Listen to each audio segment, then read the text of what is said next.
Hello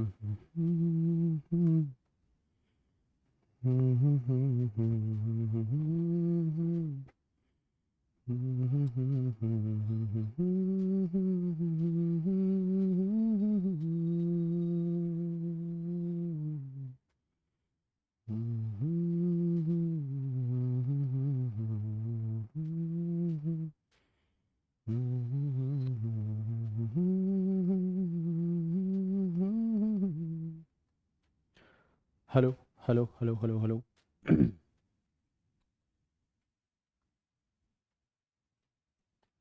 hello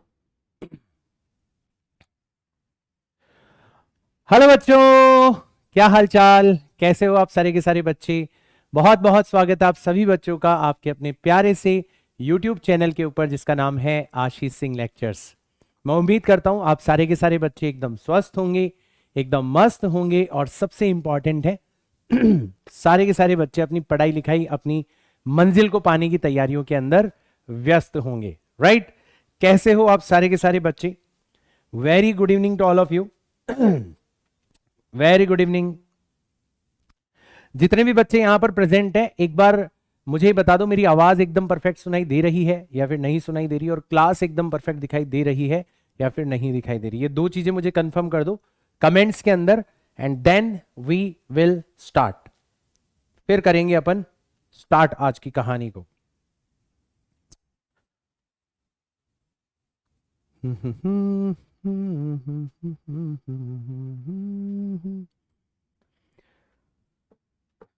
perfect है आवाज?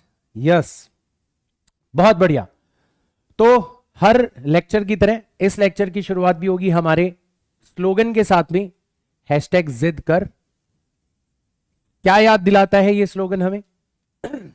ये याद दिलाता है चाहे कितने भी उतार चढ़ाव आ जाए लेकिन हमें रुकना नहीं है।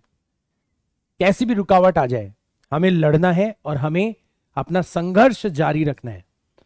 गला आज जवाब दे रहा है। राइट? तो हैशटैग जिद कर, ये है हमारा स्लोगन जो कि हमें हर समय ये याद दिलाता है कि हमारी स्पिरिट, हमारा मोटिवेशन जो है वो हमारी जिद और जुनून पर डिपेंड करता है। इसी स्लोगन के साथ में मैं चाहूंगा आज एक बहुत ही स्पेशल सेशन की शुरुआत करना। आप लोग बहुत डिमांड कर रहे थे इस सेशन की, लेकिन मैं कुछ छोटी सी बात भी कहना चाहूंगा यहां पर। बहुत सारे बच्चे क्या करते हैं, वो बहुत बिजी हैं भाई, उन्हें इंस्टाग्राम के ऊपर रील्स बनानी है, उन्हें दोस्तों के साथ में गेड़ियां मारनी है, तफरियां करनी है। राइट? तो बहुत सारे बच्चे, उनका शेड्यूल बहुत टाइट है कि भैया पढ़ाई लिखाई का टाइम हमें नहीं मिलता। तो वो क्या करते हैं, उनको पता तो है ही कि सुभाष सर हैं भाई साहब हमें पढ़ाने वाले टीचर, और सुभाष सर के लेक्चर्स बहुत अच्छे होते हैं, लेकिन जो वन शॉट है वो तो बहुत ही गजब लेवल का होता है। मतलब इवन वन शॉट को देख के भी आप पूरा का पूरा चैप्टर समझ सकते हो। ये उन्होंने सुन रखा है, उन्होंने महसूस कर रखा है। तो भैया वो लेक्चर देखते ही नहीं है, वो रेगुलर लेक्चर नहीं देखते। उनको पता है कि सर से रिक्वेस्ट करेंगे, सर एक दिन इस चैप्टर का वन शॉट लेके आ जाएंगे, वन शॉट को देख के हमारे पूरे में से पूरे नंबर आ जाएंगे। और रफ्तार बैच के बाद में तो फिर इसका और ज्यादा चस्का चढ़ गया लोगों को। राइट? तो ऐसे बच्चों को मैं कहना चाहूंगा कि बेटा रेगुलर लेक्चर्स देखने की अपनी इंपॉर्टेंस है। मैं मानता हूं कि मेरे वन शॉट देखने से आपका एक भी नंबर नहीं कटेगा, आप एक ही लेक्चर के अंदर पूरा का पूरा चैप्टर समझ जाओगे। सच में बोर्ड के अंदर एक भी क्वेश्चन आपका बाहर नहीं जाएगा। लेकिन रेगुलर लेक्चर देखना इसलिए जरूरी है कि मान लो तुम अभी फिजिक्स से नफरत करते हो, मान लो अभी सिर्फ तुम्हें फिजिक्स के अंदर नंबर लाने और इससे छुटकारा पाना है, इस मकसद से तुमने हमारे बैच को ज्वाइन किया है, हमारी क्लासेस को ज्वाइन किया है। न जाने कब किस क्लास के अंदर आपके दिमाग की बत्ती जलेगी और आपको फिजिक्स से प्यार हो जाएगा। और ये जो फिजिक्स से प्यार होने वाली चीज है ना, ये बहुत माइंड ब्लोइंग है।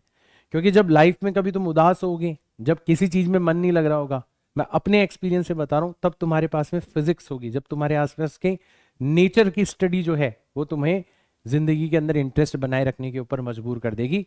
ऐसा सब्जेक्ट है फिजिक्स। राइट? तो मैं चाहूंगा कि आप बच्चे हर एक लेक्चर देखें, किसी भी लेक्चर को स्किप ना करें। वन शॉट की अपनी इंपॉर्टेंस है, रेगुलर लेक्चर्स की अपनी इंपॉर्टेंस है, हर एक लेक्चर आपको देखना है। राइट? तो चैप्टर नंबर 1 आवेश एवं विद्युत क्षेत्र, इसका हम ला रहे हैं आज वन शॉट। राइट? शुरू करें, शुरू करें, शुरू करें अंताक्षरी। चलो, तो देखो इसकी जो शुरुआत है, एक एक कॉन्सेप्ट अपन पकड़ते हुए चलेंगे। आपको पता है कि आपके बहुत प्यारे प्यारे नोट्स भी बन जाएंगे, है ना। तो आई होप सारे के सारे बच्चे जुड़ चुके होंगे। शुरू करते हैं अपन, राइट। तो सबसे पहला कॉन्सेप्ट हमने कौन सा पढ़ा था? तो हमने आवेश के गुणधर्म पढ़े थे। आवेश क्या होता है हमें पता है, हम आवेश के गुणधर्मों के बारे में बात करेंगे, राइट। तो सबसे पहला गुणधर्म हुआ करता था आवेशों की योज्यता। ये पहला गुणधर्म हुआ करता था, आवेशों की योज्यता, ठीक है। इसको अंग्रेजी में बोलते थे अपन additivity of charge. Additivity of charge बड़ा सिंपल सा रूल था कि मान लो ये आपका एक बॉक्स है, ठीक है। इस बॉक्स में आपने इधर से कुछ चार्ज डाला, मान लो +10 कूलाम का चार्ज डाला, और इधर से कुछ चार्ज डाला, मान लो आपने -2 कूलाम का चार्ज डाला, ठीक है। तो आवेशों की योज्यता क्या कहती है कि इस बॉक्स का जो कुल चार्ज होगा वो सदैव इन चार्जों के बीजगणितीय योग के बराबर होगा। मतलब अगर आपको कुल चार्ज निकालना है तो आप सिर्फ और सिर्फ क्या करोगे यहां पर, अगर आपको कुल चार्ज निकालना है या कुल आवेश अगर आपको निकालना है, कुल आवेश अगर आपको निकालना है, तो आप इन आवेशों का बीजगणितीय योग कर दोगे। मतलब +10 कूलाम का और -2 कूलाम का बीजगणितीय योग, तो 8 कूलाम आपका आंसर आ जाएगा। ये था हमारा पहला हथियार। आ गया अच्छे से समझ में? सर ये तो बहुत आसान है, ये तो बहुत ही आसान है, इसमें कुछ भी दिमाग लगाने की आवश्यकता नहीं है। अब ऐसा हम कर क्यों पा रहे हैं? ऐसा हम इसलिए कर पा रहे हैं क्योंकि आवेश एक अदिश राशि है। तो अदिश राशियों को जब भी जोड़ा जाता है ना, तो बीजगणितीय योग का उपयोग किया जाता है, राइट। चलो बहुत बढ़िया। दूसरे नियम पर चलते हैं, दूसरा बॉक्स बनाते हैं अपना। जो दूसरा बॉक्स है वो किसके बारे में था? वो था आवेशों का संरक्षण। किसका? आवेशों का संरक्षण। इसको मैं एक क्वेश्चन के माध्यम से समझाता हूं। विलगित निकाय का जो आवेश होता है वो सदैव संरक्षित रहता है। एक उदाहरण के माध्यम से समझते हैं। मान लो आपके दो समरूप गोले हैं, ये आपका एक गोला हो गया और एक बिल्कुल ऐसा का ऐसा गोला है, यहां पर एक बिल्कुल ऐसा का ऐसा गोला है। तो ये आपके समरूप गोले हैं। कैसे गोले हैं? समरूप। समरूप का मतलब है जो समान पदार्थ के बने हुए हैं, जिनका आकार भी समान है। मतलब इन दोनों की धारिताएं समान हो जाएगी। अब तो हम धारिता के बारे में भी पढ़ चुके हैं। हाँ, दोनों के ऊपर आवेश अलग अलग है। इसके ऊपर आवेश रखा हुआ है -4 कूलाम का आवेश रखा हुआ है, और इसके ऊपर रखा हुआ है आवेश +7 कूलाम का आवेश रखा हुआ है। ये दोनों के ऊपर आवेश रखा गया है, ठीक है। तो अगर कोई आपसे पूछे कि बताओ संपर्क से पूर्व इनका आवेश कितना था, अगर कोई आपसे पूछे कि बताओ संपर्क से पूर्व इनका आवेश कितना था, तो संपर्क से पूर्व जो आवेश था और संपर्क के बाद जो आवेश है, संपर्क के बाद का जो आवेश है वो क्या होगा? बराबर होगा। किस नियम के आधार पर? आवेशों के संरक्षण के नियम के आधार पर। आवेशों का संरक्षण का नियम यही कहता है कि अगर आपका निकाय विलगित है, उसका शेष ब्रह्मांड से कोई लेना देना नहीं है, तो उसका कुल आवेश सदैव नियत रहता है, सदैव संरक्षित रहता है। तो इन दोनों गोलों से मिलके जो सिस्टम बन रहा है, जो निकाय बन रहा है, वो भाई आवेश का आदान प्रदान इन दोनों के बीच में हो सकता है, शेष वातावरण से नहीं हो सकता। तो दोनों को मिला के जो सिस्टम बना वो विलगित निकाय बन गया, आइसोलेटेड सिस्टम बन गया। अंग्रेजी में आइसोलेटेड सिस्टम बोलते हैं, राइट। तो इन दोनों का संपर्क से पूर्व जो कुल आवेश है और संपर्क के बाद का जो कुल आवेश है वो सदैव क्या होगा? बराबर होगा। तो संपर्क से पूर्व कुल आवेश कितना था? बड़ी आसानी से निकाल सकते हैं सर, -4 था और +7 था। और संपर्क के बाद में, क्योंकि दोनों गोले समान हैं, तो दोनों के ऊपर समान आवेश आ जाएगा। पहले के ऊपर भी Q और दूसरे के ऊपर भी कितना आ जाएगा? Q। तो प्रत्येक गोले पर कितना आवेश होगा? तो उस Q का मान आप निकाल सकते हो। 7 में से 4 गए 3, तो 3/2 कूलाम या फिर 1.5 कूलाम, ये हमारा आंसर आ जाएगा। तो ऐसे छोटे मोटे प्रश्न के माध्यम से आप आवेशों के संरक्षण के सिद्धांत को भी आसानी से समझ सकते हो। आया सबको समझ में? बताओ फटाफट से कमेंट्स के अंदर, बताओ फटाफट से कमेंट्स के अंदर। मजा आ रहा है? एक एक चीज अच्छे से समझ में आ रही है या फिर नहीं आ रही? बताते चले जाओ। तो ये बन गया हमारा दूसरा सिद्धांत, आवेशों का संरक्षण। और आगे चलते हैं, बड़े प्यारे प्यारे आपके नोट्स भी बनते चले जाएंगे। तीसरे सिद्धांत के बारे में बात करते हैं और ये सबसे इंपॉर्टेंट है। इसको बोला जाता है आवेशों का क्वांटीकरण। क्या बोलते हैं अपन इसको? आवेशों का क्वांटीकरण। क्वांटीकरण, ठीक है, ये बहुत इंपॉर्टेंट है। एक्चुअल में जो आवेश है ना, वो सदैव एक छोटी मात्रा है जिसको अपन बोलते हैं इलेक्ट्रॉन का चार्ज। उस इलेक्ट्रॉन के चार्ज के रूप में ही पाया जाता है, उसके पूर्ण गुणज के रूप में ही पाया जाता है। मतलब इसको आप कैसे लिखोगे कि दुनिया का चाहे कोई सा भी आवेश हो, दुनिया का चाहे कोई सा भी आवेश हो Q, वो सदैव आपको किस रूप में पाया जाएगा? सदैव आपको n गुणा E के रूप में पाया जाएगा। यहां पर E कितना है? फिक्स है, 1.6 इंटू 10 की घात माइनस 19। इसको बोला जाता है आवेश का क्वांटा। क्या बोलते हैं अपन इसको? इसको आवेश का क्वांटा बोला जाता है। इस मात्रा को क्या बोला जाता है? आवेश का क्वांटा। तो दुनिया का कोई सा भी आवेश जो होगा ना, वो इस मात्रा के पूर्ण गुणज के रूप में होगा। तो यहां पर n जो है वो क्या होना चाहिए? एक पूर्ण संख्या होना चाहिए, पूर्ण संख्या होना चाहिए। मतलब n का मान 1.5 नहीं हो सकता, 3/4 नहीं हो सकता, 2/3 नहीं हो सकता, हमेशा क्या होगा? पूर्ण संख्या होना चाहिए। तो ये बहुत इंपॉर्टेंट है, ये बहुत इंपॉर्टेंट है। इसका एक उदाहरण देखते हैं, इसका एक उदाहरण देखते हैं, एक उदाहरण के माध्यम से इसको समझने की कोशिश करते हैं कि मैंने आपको एक आवेश दिया, मैंने एक आपको आवेश दिया Q बराबर 2.4 इंटू 10 की घात माइनस 19। क्या ये आवेश किसी बॉडी के ऊपर संभव है? क्या किसी वस्तु के ऊपर इतना आवेश संभव है? ये बताओ, क्या किसी वस्तु के ऊपर इतना आवेश होना संभव है? तो आप क्या करोगे? यहां पर आवेशों का क्वांटीकरण लगाओगे। आप ये जो आवेश दिया हुआ है इसको किस रूप में लिखने की कोशिश करोगे? तो जो आवेश दिया हुआ है मतलब 2.4 इंटू 10 की घात माइनस 19, इसको किस रूप में लिखने की कोशिश करोगे? n गुणा E के रूप में लिखने की कोशिश करोगे। मतलब n गुणा 1.6 गुणा 10 की घात माइनस 19, इस रूप में इसको लिखने की कोशिश करोगे। और यहां से तुम n का मान निकालोगे, तो यहां से n का मान कितना निकल के आएगा? तो यहां से n का मान कितना निकल के आएगा? देखो 1.6 गुणा 10 की घात माइनस, सॉरी, n का मान निकालना है हमें, राइट? तो हम n को एक तरफ रखते हैं, 1.6 को दूसरी तरफ भेज देते हैं। तो कितना आ जाएगा n का मान? तो यह आ जाएगा 2.4 गुणा 10 की घात माइनस 19 और नीचे आ जाएगा 1.6 गुणा 10 की घात माइनस 19। 10 की घात माइनस 19 से 10 की घात माइनस 19 कट गया, ये 8 से 3 बार कटेगा और ये 2 बार कटेगा। तो n का मान कितना आ जाएगा आपका? 3/2 यानी कि 1.5। तो हमने देखा n जो है वो एक पूर्ण संख्या नहीं है, n जो है वो एक पूर्ण संख्या नहीं है। इसका मतलब ये वाला जो आवेश है ये किसी भी वस्तु के ऊपर, ये आवेश जो है ये किसी भी वस्तु के ऊपर होना असंभव है। आवेशों के क्वांटीकरण के सिद्धांत के हिसाब से इस मात्रा का आवेश जो है वो किसी भी वस्तु के ऊपर उपस्थित नहीं हो सकता। बोलो समझ में आया या फिर नहीं आया?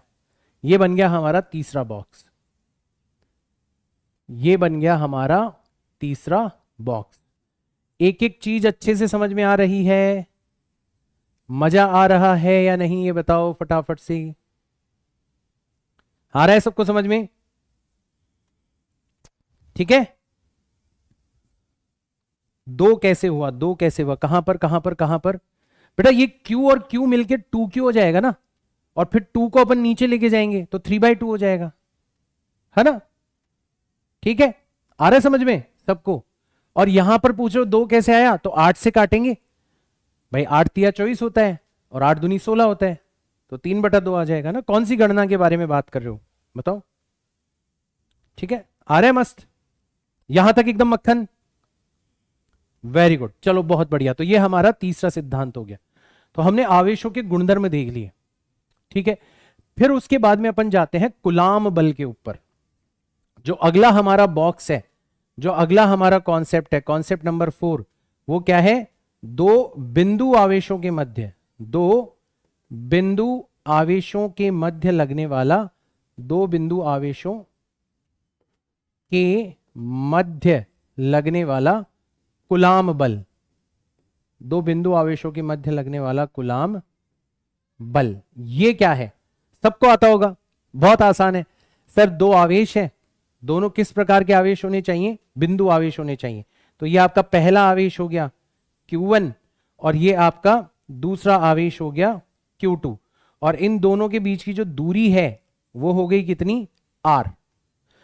तो कूलाम का जो नियम है उसके अनुसार ये दोनों आवेश जो एक दूसरे पर बल लगाएंगे, ये आवेश के ऊपर इधर की तरफ बल लगेगा और ये आवेश के ऊपर इधर की तरफ बल लगेगा। दोनों एक दूसरे के ऊपर समान परिमाण का बल लगाएंगे विपरीत दिशा में। न्यूटन का गति का तीसरा नियम यहां पर भी फॉलो होगा। तो ये जो बल लगा रहे हैं आपस में एक दूसरे के ऊपर, इस बल का जो मान है वो तीन चीजों पर निर्भर करता है। पहला, दोनों आवेशों के गुणनफल। तो ये जो बल है ये दोनों आवेशों के गुणनफल के समानुपाती होता है, दोनों आवेशों के गुणनफल के समानुपाती होता है। दूसरा, दोनों आवेशों के मध्य दूरी, तो जो दूरी है उसके वर्ग के व्युत्क्रमानुपाती होता है, तो दूरी के वर्ग के व्युत्क्रमानुपाती होता है। और तीसरी चीज जिसके ऊपर ये बल निर्भर करता है वो है माध्यम। तो एक माध्यम का गुण होता है जिसको लिखा जाता है एप्साइलिन। तो 4 पाई एप्साइलिन, ये एप्साइलिन कहलाती है विद्युतशीलता, ये माध्यम का गुण है। तो ध्यान रखना, कूलाम बल तीन चीजों पर निर्भर करता है, दोनों आवेशों के गुणनफल पर, दोनों आवेशों के मध्य दूरी पर, और दोनों आवेशों के मध्य रखे माध्यम पर। माध्यम की विद्युतशीलता में ये वाली निर्भरता छुपी हुई है। तो ये आपका फॉर्मूला होता है। इसको अगर आप सुंदर तरीके से लिखना चाहो तो इसको आप ऐसे भी लिख सकते हो, इसको आप सुंदर तरीके से लिखना चाहो तो इसको आप ऐसे भी लिख सकते हो, Q1 Q2 divided by 4 pi epsilon times R square. ठीक है, अब यहां पर जो एप्साइलिन है, यहां पर जो एप्साइलिन है, ठीक है, ये जो चीज है, ये जो एप्साइलिन है ये क्या कहलाती है, विद्युतशीलता कहलाती है। ये क्या कहलाती है, विद्युतशीलता। अंग्रेजी में इसको बोलते हैं अपन परमिटिविटी। क्या बोलते हैं अंग्रेजी में इसको, परमिटिविटी बोलते हैं अपन इसको, विद्युतशीलता बोला जाता है इसको। ये माध्यम का गुण है। जैसे कोई पूछे निर्वात के लिए, निर्वात के लिए, ये किसके लिए निकाल रहे हैं अपन, निर्वात के लिए निकाल रहे हैं कि निर्वात की विद्युतशीलता कितनी होती है, सबसे कम होती है निर्वात की विद्युतशीलता। कितनी होती है निर्वात की विद्युतशीलता, 8.85 गुणा 10 की घात -12। कोई इसका मात्रक भी पूछ लेता है तुमसे, तो मात्रक कितना हो जाएगा, एप्साइलिन को उधर ले जाओ, ठीक है, और बल को नीचे लेके आ जाओ, तो इसका मात्रक हो जाएगा कूलाम का स्क्वायर बटे न्यूटन इंटू मीटर का स्क्वायर, ये इसका मात्रक हो जाएगा। तो ये तीन चीजों के ऊपर निर्भर करता है आपका बल, ये हमें ध्यान रखना है, बहुत इंपॉर्टेंट है। सर ये भी हमें पता था, कुछ खास बात बताओ तब तो मजा आएगा। चलो अब अपन अगली जो चीज देखेंगे ना वो बहुत इंपॉर्टेंट है। तो ये तो एक बहुत बेसिक चीज हो गई, एक बहुत ही बेसिक सी चीज हो गई, दो आवेशों के मध्य लगने वाला कूलाम बल, वेरी बेसिक। आई होप सबको इसके बारे में पता होगा।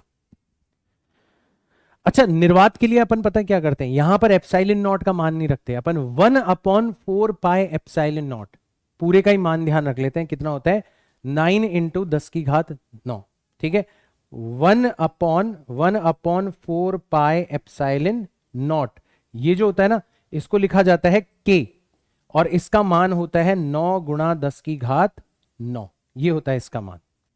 तो जब भी अपन न्यूमेरिकल करते हैं ना तो अपन तो डायरेक्ट इसका मान रखते हैं, तो फॉर्मूला बन जाता है K Q1 Q2 upon R square, K Q1 Q2 upon R square. अगर अपन निर्वात की बात करें तो, निर्वात के अलावा कोई और माध्यम है तो बहुत बढ़िया बात है, राइट। क्या लिख रहे हैं बच्चे, सर अगर दो आवेशों के मध्य दूरी 1 लाइट ईयर हो तब उन पर बल, और अगर हम उनमें से किसी आवेश को उसकी स्थिति से पहले, पता नहीं क्या लिख रहा है, आवेश की और एक्स डिस्टेंस ले जाएं तो लगने वाले बल की गणना करें प्लीज। ठीक है बेटा, ध्यान रखो, मतलब मुझे पता है आप जो पूछना चाह रहे हो उसका मैं एक बार आंसर दे देता हूं आपको, कि अभी आप विद्युत क्षेत्र का कॉन्सेप्ट पढ़ोगे, ठीक है, तो दो आवेश है, ठीक है ना। अब दो आवेश एक दूसरे के ऊपर जो बल लगाते हैं ना वो ऑलमोस्ट साइमल्टेनियस होता है, लेकिन फिर भी अगर दोनों आवेशों के बीच की दूरी बहुत ज्यादा हो तो बल लगाने की प्रक्रिया में विद्युत क्षेत्र उत्पन्न होता है, और विद्युत क्षेत्र जो है वो निर्वात में प्रकाश की गति से, ध्यान रखना, प्रकाश में निर्वात में प्रकाश की गति से ट्रेवल करता है। तो ये जो कुलाम का बल, अपन कुलाम का नियम पढ़ रहे हैं ना, ये छोटी दूरियों के लिए पढ़ रहे हैं और अभी तुम्हारे सिलेबस में वही है। अगर दूरी बहुत ज्यादा हो जाएगी तो फिर दोनों आवेशों के बीच में जो लगने वाला बल है वो साइमल्टेनियस होगा, लेकिन बल की सूचना कि एक भी आवेश को तुम जरा सा पास में लेके आ जाओगे तो जो बल में परिवर्तन आने वाला है, इस परिवर्तन को आने में थोड़ा सा समय लगेगा। क्यों लगेगा? क्योंकि दोनों आवेशों के बीच की दूरी बहुत ज्यादा है और जो विद्युत क्षेत्र है वो प्रकाश की गति से परिवर्तित होता है, मतलब उसकी जो परिवर्तन की सूचना है वो प्रकाश की गति से ट्रेवल करती है, राइट। तो आप, ये थोड़ा इररिलेवेंट क्वेश्चन हो गया अगर अपन बोर्ड का लेवल देखें ना, तो ऐसे क्वेश्चंस को स्पैम करना बंद कर दो यार, क्यों बच्चों का नुकसान कर रहे हो। अगर आप मुझे टेस्ट करना चाहते हो तो आप कमेंट में लिख दिया करो ऐसे क्वेश्चन। अपन फिजिक्स की खान है, पूरी की पूरी फिजिक्स की खान है, आप कहीं से उठा के कुछ भी पूछो, ठीक है। तो अगर आपका मकसद है मुझे टेस्ट करना, बच्चों का टाइम वेस्ट मत करो, डायरेक्ट मुझे भेज दिया करो ऐसे क्वेश्चंस, राइट, ठीक है। इसका बोर्ड से कोई लेना देना नहीं है, मैंने ऑल दो आंसर कर दिया है, बट इस तरीके के क्वेश्चंस मैं अब कंसिडर नहीं करूंगा जिसका बोर्ड से कोई लेना देना ना हो, ठीक है। बहुत बढ़िया, आगे चलते हैं। तो दो बिंदु आवेशों के मध्य लगने वाला कूलाम बल भी हमने देख लिया। अगला जो कॉन्सेप्ट है वो बहुत इंपॉर्टेंट है, वो है कूलाम बल की माध्यम पर निर्भरता। ये बहुत इंपॉर्टेंट है, ठीक है ना। कूलाम बल की माध्यम पर निर्भरता, कूलाम बल की माध्यम पर निर्भरता। भाई ये तो हमें पता पड़ ही गया कि कूलाम बल जो है वो माध्यम पर निर्भर करता है, ठीक है। तो सबसे पहली चीज जो आपको ध्यान में रखनी है, सबसे पहली चीज कि मान लो ये दो आवेश दे रखे हैं आपको, ये पहला आवेश है Q1, ये दूसरा आवेश है Q2, और दोनों के मध्य दूरी कितनी है R, और माध्यम क्या है यहां पर जो माध्यम है वो है आपका निर्वात। माध्यम क्या है आपका? निर्वात है, ठीक है। तो इस अवस्था में जो बल लगेगा, इस अवस्था में जो बल लगेगा वो लगेगा आपका K Q1 Q2 अपॉन दूरी R का स्क्वायर, और इस अवस्था में बल जो है वो अधिकतम होता है। ये बल जो होगा ये क्या हो जाएगा? ये अधिकतम हो जाएगा, मैक्सिमम बल लगेगा जब माध्यम कितना है? निर्वात है। जैसे आप किसी अन्य माध्यम में ले जाओगे, मान लो अब की बार दोनों आवेशों को, ये पहला आवेश है Q1, ये दूसरा आवेश है Q2, और अब की बार इन दोनों आवेशों को आप किसी माध्यम के अंदर ले गए, आप किसी माध्यम के अंदर ले गए, अब आप किसी माध्यम के अंदर ले गए, दूरी आपने उतनी रखी, दूरी अभी भी कितनी है? R है, दूरी आपने उतनी रखी है, बट दोनों आवेशों को आप किसी माध्यम में ले गए। तो अब की बार जो आपका माध्यम है, अब की बार जो आपका माध्यम है, इसकी विद्युतशीलता कितनी है? इसकी विद्युतशीलता है एप्सिलॉन। इसकी विद्युतशीलता कितनी है? एप्सिलॉन। एक और राशि होती है जिसको अपन बोलते हैं सापेक्षिक विद्युतशीलता, या जिसको बोला जाता है परावैद्युतांक। क्या बोलते हैं अपन जिसको? परावैद्युतांक बोलते हैं, परावैद्युतांक, ठीक है। तो परावैद्युतांक एप्सिलॉन R के द्वारा लिखा जाता है। ये जो परावैद्युतांक है ये एक अनुपात को प्रदर्शित करता है। किस अनुपात को प्रदर्शित करता है?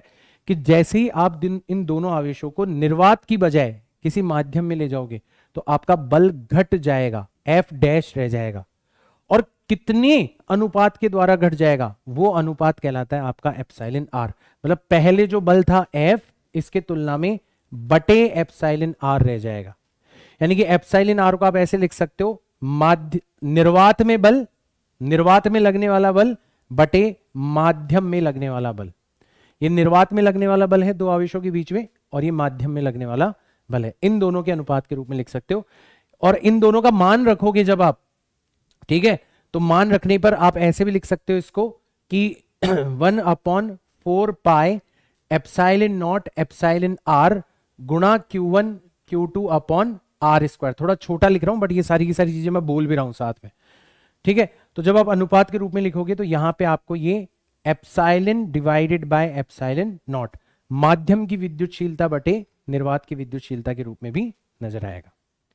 कुछ खास बातें आपको ध्यान में रखनी है, कुछ खास बातें आपको ध्यान में रखनी है। कौन कौन सी ध्यान में रखनी है? और ये डायरेक्ट सवाल के रूप में पूछी जाती है। सबसे पहले तो निर्वात के लिए सबसे पहले तो निर्वात के लिए, ठीक है, सबसे पहले तो ध्यान रखना निर्वात के लिए जो एप्सिलॉन आर है इसका मान कितना होता है 1। निर्वात के लिए एप्सिलॉन आर का मान कितना होता है 1 होता है। और ध्यान रखना चालक जो होते हैं ना, जैसे धातुएं हो गई, तो चालक के लिए एप्सिलॉन आर का मान कितना हो जाता है, चालक के लिए एप्सिलॉन आर का मान हो जाता है अनंत। यानी कि चालक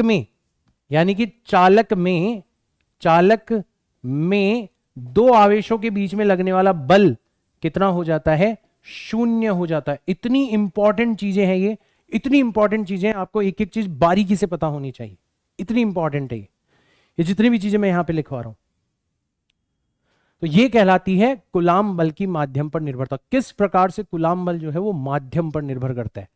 तो दो मोटी मोटी बातें ध्यान रख लेना कि जैसे ही आप दोनों आवेशों को निर्वात की बजाय किसी माध्यम में ले जाओगे तो बल घट जाएगा। कितने अनुपात के द्वारा घट जाएगा, एप्सिलॉन आर अनुपात के द्वारा। पहले जो बल था उसका 1/एप्सिलॉन आर गुना रह जाएगा। और ये जो एप्सिलॉन आर है इसको बोला जाता है परावैद्युतांक या फिर सापेक्षिक या आपेक्षिक विद्युतशीलता भी इसको बोला जाता है। बहुत इंपॉर्टेंट है, मतलब इस पेज का सबसे इंपॉर्टेंट सेक्शन है ये, सबसे इंपॉर्टेंट सेक्शन है। आया अच्छे से समझ में, एक बार मुझे बताओ कमेंट्स के अंदर आया। बहुत सारी जानकारियां हैं इसके अंदर, बहुत इंपॉर्टेंट है ये, ठीक है। एक और चीज ध्यान रखना बेटा, एक और चीज ध्यान रखना कि जो एप्सिलॉन है इसका तो मात्रक होता है और इसकी विमाएं भी होती है, ठीक है। इसका मात्रक होता है और इसकी विमाएं भी होती है। किसकी, विद्युतशीलता की। विद्युतशीलता जो है उसका तो मात्रक भी होता है और विमाएं भी होती है, कोई दिक्कत नहीं है। लेकिन जो आपका परावैद्युतांक है, जो परावैद्युतांक है मतलब जो एप्सिलॉन आर है, ये दो समान राशियों का अनुपात है, समान राशियों का अनुपात है। इसका मतलब ये मात्रकहीन होता है, इसका कोई मात्रक नहीं होता। और साथ ही साथ में ये विमाहीन भी होता है, इसकी कोई विमा भी नहीं होती, इसकी कोई विमा भी नहीं होती। बहुत इंपॉर्टेंट जानकारी, बहुत इंपॉर्टेंट जानकारी, राइट। बच्चे लिख रहे हैं कि सर वाटर वगैरह का ध्यान रखें क्या, नहीं। पानी वानी का आपको किसी का भी परावैद्युतांक ध्यान नहीं रखना, आपको सिर्फ और सिर्फ निर्वात का और चालक का, सिर्फ इन दोनों चीजों का परावैद्युतांक ध्यान रखना है, इसके अलावा किसी का भी ध्यान नहीं रखना। तो ये बन गया हमारा एक और बॉक्स, और ये हमारा पहला पन्ना तैयार हो गया। ये हमारा फर्स्ट पेज जो है वो तैयार हो गया। अच्छा, बाय द वे तुम ये सीख रहे हो कि रिवाइज कैसे करते हैं किसी चीज को, नोट्स कैसे बनाते हैं। आप लंबे चौड़े नोट्स बना लेते हो जिनको आप खुद ही दोबारा नहीं पढ़ पाते, और एक मैं आपके नोट्स बनवा रहा हूं। कितना आसान हो जाएगा इसको पढ़ना, आप बताओ कितना आसान हो जाएगा, ठीक है। तो यहां तक मजा आया, बताओ कमेंट्स के अंदर कि सर यहां तक तो मजा ही आ गया, मतलब बेस्ट चीज मिल गई हमें, ठीक है। एक एक चीज अच्छे से समझ में आ गई, एक एक चीज अच्छे से समझ में आ गई। Yes, very good. अब आगे चलते हैं, बहुत इंपॉर्टेंट थी ये सारी की सारी चीजें। यहां से आगे बढ़ते हैं, अगले पेज पर चलते हैं अपन। कौन सा था हमारा कॉन्सेप्ट नंबर 4, 5, 6, कॉन्सेप्ट नंबर 6 है, 6th कॉन्सेप्ट। आ जाओ, मजा आएगा। अब ये है ना, बोर्ड में ऐसे ही पूछ लिया जाता है, इसको अपन बोलते हैं कूलाम बल का, कूलाम बल का सदिश रूप, कूलाम बल का सदिश रूप। ये बोर्ड में पूछ लिया जाता है कि सदिश रूप में कूलाम बल जो है वो किस प्रकार से कार्य करता है, सदिश रूप में। तो अभी तक तो अपन क्या कर रहे थे, अपन ये कर रहे थे कि ये आपका पहला आवेश था Q1 और ये आपका दूसरा आवेश था Q2, और डायरेक्ट हमें इन दोनों के बीच की दूरी पता पड़ गई थी, तो हम डायरेक्ट कूलाम का बल लगा लेते थे। और दिशा तो हमें पता ही थी कि दोनों आवेश समान है तो प्रतिकर्षित करेंगे, और अगर विपरीत है तो आकर्षित करेंगे। तो हमें वैसे सदिश रूप का उपयोग करने की जरूरत नहीं है, क्योंकि हमेशा हमारे पास में दोनों आवेश रहेंगे, हमेशा आवेशों के बीच की दूरी हमें मिल जाएगी, और दिशा तो हम पता लगा ही सकते हैं कि कब आकर्षण होगा और कब प्रतिकर्षण होगा, राइट। लेकिन बोर्ड में कई बार ये क्वेश्चन आ जाता है कि जो कूलाम बल है उसको सदिश रूप में निरूपित करो। तो सदिश रूप में निरूपित करने के लिए हमें सबसे पहले तो क्या चाहिए होता है, एक निर्देश तंत्र चाहिए होता है। तो हमें सबसे पहले किसकी आवश्यकता होगी, एक निर्देश तंत्र की आवश्यकता होगी। तो निर्देश तंत्र में ये y अक्ष हो गया, ये आपका x अक्ष हो गया, और ये आपका z अक्ष हो गया। सबसे पहले तो हमें निर्देश तंत्र की आवश्यकता हो। अब इस निर्देश तंत्र में जो ये आपका मूल बिंदु है, यहां से सारी दूरियों का मापन किया जाएगा। तो कोई पूछे कि बताओ Q1 जो है इसका स्थिति सदिश ये कहां पर रखा हुआ है, तो सबसे पहले आप इसका स्थिति सदिश निकालोगे कि सर ये इस स्थिति सदिश के ऊपर रखा हुआ है, R1 के ऊपर। ठीक है, R1 के ऊपर रखा हुआ है। कोई पूछे Q2 कहां पर रखा हुआ है, तो फिर यहां से नापेंगे अपन कि सर यहां से ये कितने स्थिति सदिश के ऊपर रखा हुआ है, यहां से ये R2 स्थिति सदिश के ऊपर रखा हुआ है। अब मान लो ये दोनों आवेश जो है वो समान चिन्ह वाले हैं, दोनों धनात्मक है, तो दोनों एक दूसरे को प्रतिकर्षित करेंगे। तो मान लो हमें इसके ऊपर लगने वाला बल निकालना है, ये वाला बल निकालना है। इसका नाम हमने रखा F/2 बिकॉज ऑफ 1, दूसरे आवेश के ऊपर पहले आवेश की वजह से लगने वाला बल। तो हमें ये निकालना है। तो हमने देखा यार ये वाला जो बल है ये किस दिशा के अंदर है, ये इस दिशा के अंदर है, ये इस दिशा के अंदर। तो ये वाली जो दिशा है, ये वाला जो सदिश है, ये जो सदिश है ये कहलाता है आपका R21।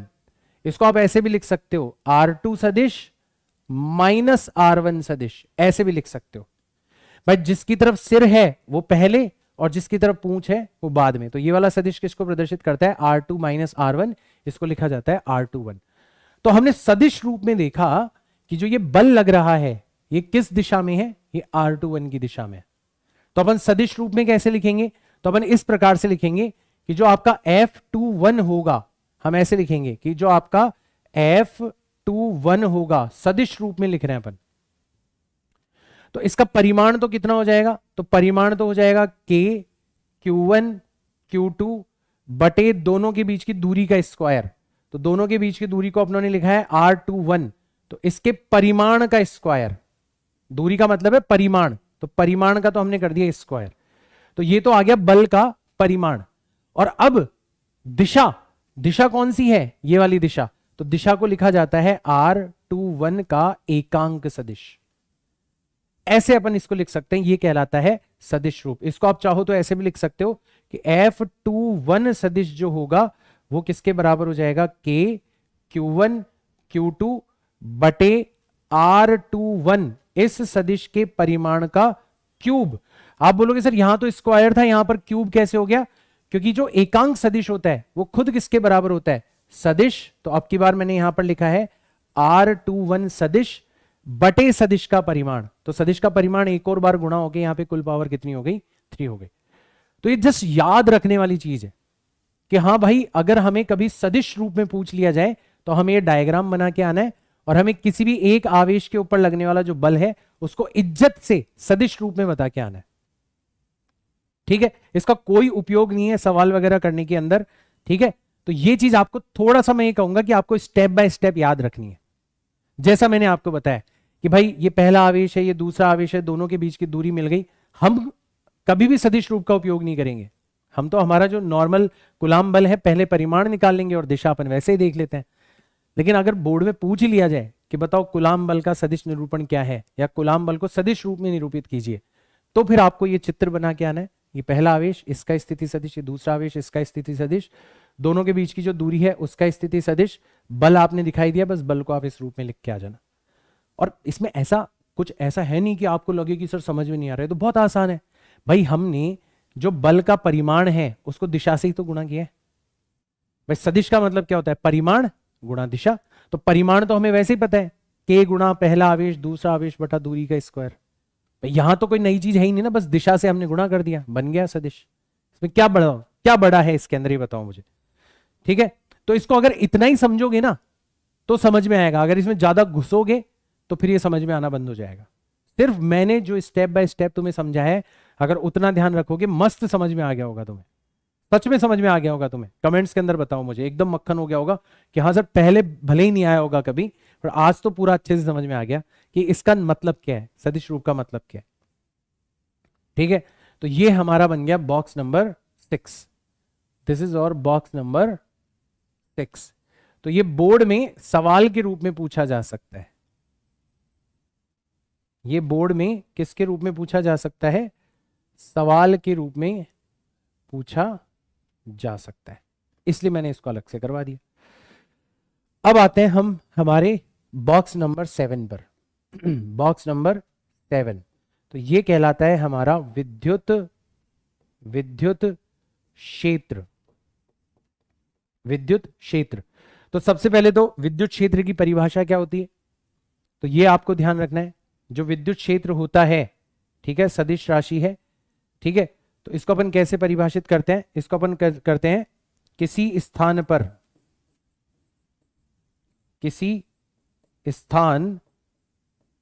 पर एकांक धनावेश पर लगने वाला बल, एकांक धनावेश पर जो कुलाम बल लग रहा है, एकांक धनावेश पर लगने वाला कुलाम बल क्या कहलाता है? विद्युत क्षेत्र कहलाता है। विद्युत क्षेत्र कहलाता है। पहली चीज तो हमें यह पता होनी चाहिए, ठीक है। ये एक सदिश राशि है। ये कैसी राशि है? ये एक सदिश राशि है, और इसका जो मात्रक है, तो दो मात्रक बता रहा हूं मैं आपको, दोनों ध्यान रखने। इसका एक मात्रक तो आप यहीं से ला सकते हो कि आपने इसको परिभाषित कैसे किया है? बल बटा धनावेश। तो मान लो आपके पास में Q नॉट आवेश है, तो आपने बल को आवेश से विभाजित किया है। एकांक धनावेश का बल निकालना है ना। मान लो आपके पास में एकांक धनावेश ना हो, तो जो आवेश है उसके ऊपर बल निकाल लो, और एकांक धनावेश का बल निकालने के लिए उस आवेश से विभाजित कर दो। तो इसका एक मात्रक तो आएगा न्यूटन प्रति कुलाम। क्या आएगा? न्यूटन बटे कुलाम। और एक विभव वाले चैप्टर में हमने पढ़ा था कि विद्युत क्षेत्र को दूरी से गुणा करने पर क्या आता है? विभव। तो वोल्ट के रूप में भी लिखा जा सकता है, वोल्ट पर मीटर, वोल्ट बटा मीटर, ये भी इसका मात्रक होता है। तो दोनों मात्रक आपको ध्यान रखने। तो ये तो हो गया हमारा एक छोटा सा बॉक्स जिसमें हमने सिर्फ विद्युत क्षेत्र को परिभाषित किया है, जिसमें हमने सिर्फ विद्युत क्षेत्र को क्या किया है? परिभाषित किया है। अब अपन चलते हैं कि सर अलग अलग आवेशों की वजह से विद्युत क्षेत्र होगा कितना, अलग अलग आवेशों की वजह से विद्युत क्षेत्र होगा कितना, ठीक है। तो अब अपन देखते हैं हमारा बॉक्स नंबर 8। बॉक्स नंबर 8, एकल बिंदु आवेश, एकल बिंदु आवेश का विद्युत क्षेत्र, का विद्युत क्षेत्र। बहुत आसान है। मान लो ये आपका कोई आवेश है, मान लो ये आपका कोई आवेश है, यहां पर रखा हुआ है, इसका मान है स्मॉल q, और यहां से r दूरी पर, ये रहा r दूरी पर, ये एक बिंदु है, r दूरी पर एक बिंदु है। यहां पर आपको विद्युत क्षेत्र निकालना है। कैसे निकालोगे? तो सबसे पहले ध्यान रखना, अगर ये धनात्मक आवेश है तो विद्युत क्षेत्र बाहर की तरफ होगा, अगर ये ऋणात्मक आवेश है तो विद्युत क्षेत्र अंदर की तरफ होगा। तो मान लो ये जो आवेश है ये कैसा है? ये धनात्मक आवेश है। तो पहली चीज तो हमें ये पता पड़ गई कि इस बिंदु पर जो विद्युत क्षेत्र होगा वो बाहर की दिशा में होगा। ये हो गया बाहर की दिशा में। और इसका परिमाण कितना होगा? इसका परिमाण हो जाएगा K गुणा आवेश बटा दूरी का स्क्वायर, ये हो जाएगा इसका परिमाण। तो परिमाण भी हमें पता चल गया और दिशा भी हमने बता दी कि अगर धनात्मक आवेश है तो बाहर की ओर, ऋणात्मक आवेश होता तो अंदर की ओर। तो एक अकेले आवेश का विद्युत क्षेत्र हम बड़ी आसानी से क्या कर सकते हैं? निकाल सकते हैं। बहुत आसान हो गया, बहुत आसान हो गया, राइट। तो ये हमारा एक डब्बा जो है वो तैयार हो चुका है। अब एक सिद्धांत होता है जिसको अपन बोलते हैं अध्यारोपण का सिद्धांत। मान लो हमें एक से ज्यादा आवेशों का विद्युत क्षेत्र निकालना हो, तो अध्यारोपण के सिद्धांत का उपयोग करते हैं। अपन अलग अलग आवेशों का विद्युत क्षेत्र निकाल के उन सबको जोड़ देते हैं, सबका सदिश योग कर देते हैं, ठीक है। तो जो बॉक्स नंबर 9 है, जो बॉक्स नंबर 9 है वो किसको प्रदर्शित करता है? वो प्रदर्शित करता है अध्यारोपण के सिद्धांत को। किसको? अध्यारोपण का सिद्धांत। कब काम आएगा? जब आपको एक से ज्यादा आवेशों का विद्युत क्षेत्र निकालना हो। जब आपको एक से ज्यादा आवेशों का विद्युत क्षेत्र निकालना हो। तो मैं इसको एक सवाल के माध्यम से करवाता हूं। यहां पर एक आवेश रखा हुआ है Q, यहां पर एक आवेश रखा हुआ है 2Q, और यहां पर एक आवेश रखा हुआ है, ठीक है, इस जगह पर एक और आवेश रखा हुआ है, ऐसे एक वर्ग बना हुआ है, ठीक है। वर्ग की दूरी कितनी है? a है, और यहां पर भी एक आवेश बना हुआ है, कितना? स्मॉल q बना हुआ है। तो आपको बिंदु a पर यहां पर विद्युत क्षेत्र कितना है ये पता करना है। कितना विद्युत क्षेत्र है आपको ये पता करना है। तो अध्यारोपण का सिद्धांत क्या कहता है कि अगर इस बिंदु पर आपको विद्युत क्षेत्र पता करना है तो आप पहले इसका विद्युत क्षेत्र निकालो, फिर इसका विद्युत क्षेत्र निकालो, फिर इसका विद्युत क्षेत्र निकालो, और इन तीनों का तुम क्या कर दो? योग कर दो। ये कहलाता है आपका अध्यारोपण का सिद्धांत। तो मैंने क्या करा, मैंने पहले इस आवेश का विद्युत क्षेत्र निकाला। तो मैंने देखा इस आवेश का विद्युत क्षेत्र इस दिशा में होगा, कितना हो जाएगा? K गुणा Q बटे, यहां से यहां तक की दूरी कितनी है? A, तो A का हो गया स्क्वायर, ठीक है। इसका नाम मैंने रख दिया कितना? इसका नाम KQ अपॉन A स्क्वायर, ठीक है, अभी इतना ही रख देते हैं। फिर मैंने देखा इस आवेश का विद्युत क्षेत्र कितना होगा, तो इस आवेश का विद्युत क्षेत्र ऊपर की दिशा में हो जाएगा, धनात्मक है, तो ये भी बाहर की तरफ होगा, यहां से दूर जाता हुआ। इसका मान भी कितना हो जाएगा? इसका मान भी हो जाएगा आपका K गुणा Q बटे, यहां से यहां तक की दूरी भी A है, तो इस दूरी का आपने कर दिया स्क्वायर। अब कोई तुमसे पूछे कि ये एक सदिश है और ये एक सदिश है, इन दोनों का कुल सदिश किस दिशा के अंदर होगा? तो इन दोनों का कुल सदिश मैं ऐसे अलग से बना देता हूं कि एक सदिश आपका इस दिशा में है, ये रहा K गुणा Q बटे A स्क्वायर, और एक सदिश इस दिशा में है K गुणा Q बटे A स्क्वायर, और इसकी वजह से जो विद्युत क्षेत्र होगा वो बिल्कुल बीच वाली दिशा के अंदर होगा। इसका मान हो जाएगा K गुणा आवेश हो गया आपका 2Q बटे, ये वाली जो दूरी है वो √2a होती है। ये जो दूरी है ये कितनी होती है? ये √2a होती है। तो इसका स्क्वायर करना है, तो इसका स्क्वायर करेंगे तो ये हो जाएगा 2a स्क्वायर। तो 2 से 2 कट जाएगा, ये भी घूम फिर के कितना आ जाएगा? KQ अपॉन A स्क्वायर आ जाएगा। अब इन तीनों का हमें योग करना है, तीनों का सदिश योग करना है। तो हमने देखा कि इसका और इसका जो योग होगा वो भी इसी दिशा में होगा। ये वाला जो सदिश है और ये वाला जो सदिश है, इन दोनों का योग जो होगा वो भी इसी दिशा में होगा, और उसका मान कितना हो जाएगा? इसका और इसका, इन दोनों सदिशों का योग हो जाएगा √2 times KQ upon A square. ये इन दोनों का योग हो जाएगा। तो अब कुल मिला के कितना बना हमारा? जो 2Q आवेश है उसका विद्युत क्षेत्र है KQ अपॉन A स्क्वायर, और इन दोनों का मिला के जो विद्युत क्षेत्र आ रहा है वो आ रहा है √2 KQ अपॉन A स्क्वायर। तो आपका कुल विद्युत क्षेत्र कितना हुआ? तो आपका कुल विद्युत क्षेत्र हो गया, कुल विद्युत क्षेत्र जो आप निकालना चाहते थे, तो आपने क्या करा? KQ अपॉन A स्क्वायर, इन दोनों को आपको जोड़ना है, इसको और इसको आपको जोड़ना है। तो ये तो आपने कॉमन ले लिया, तो अंदर रह जाएगा आपका 1 प्लस √2, ये हो जाएगा आपका आंसर। सवाल इतना इंपॉर्टेंट नहीं है, आप मुझे प्लीज मत बोलना कि सर रिपीट करवा दो, क्योंकि आप खुद रिपीट मोड में देख सकते हो। मैं जस्ट आपको अध्यारोपण के सिद्धांत का उपयोग करना बता रहा हूं कि अगर आपको बहुत सारे आवेशों का कुल विद्युत क्षेत्र निकालना हो, बड़े आराम से आप दोबारा से रिपीट करके देख लेना। तो आपको क्या करना होता है? पहले इस आवेश का विद्युत क्षेत्र निकालो, फिर इस आवेश का विद्युत क्षेत्र निकालो, फिर इस आवेश का विद्युत क्षेत्र निकालो, तीनों निकाल लिए, और इन तीनों का सदिश योग कर दो। तो ये दोनों सदिश लंबवत थे और दोनों समान थे, तो इनका सदिश योग हो जाएगा √2 टाइम्स ईच वेक्टर।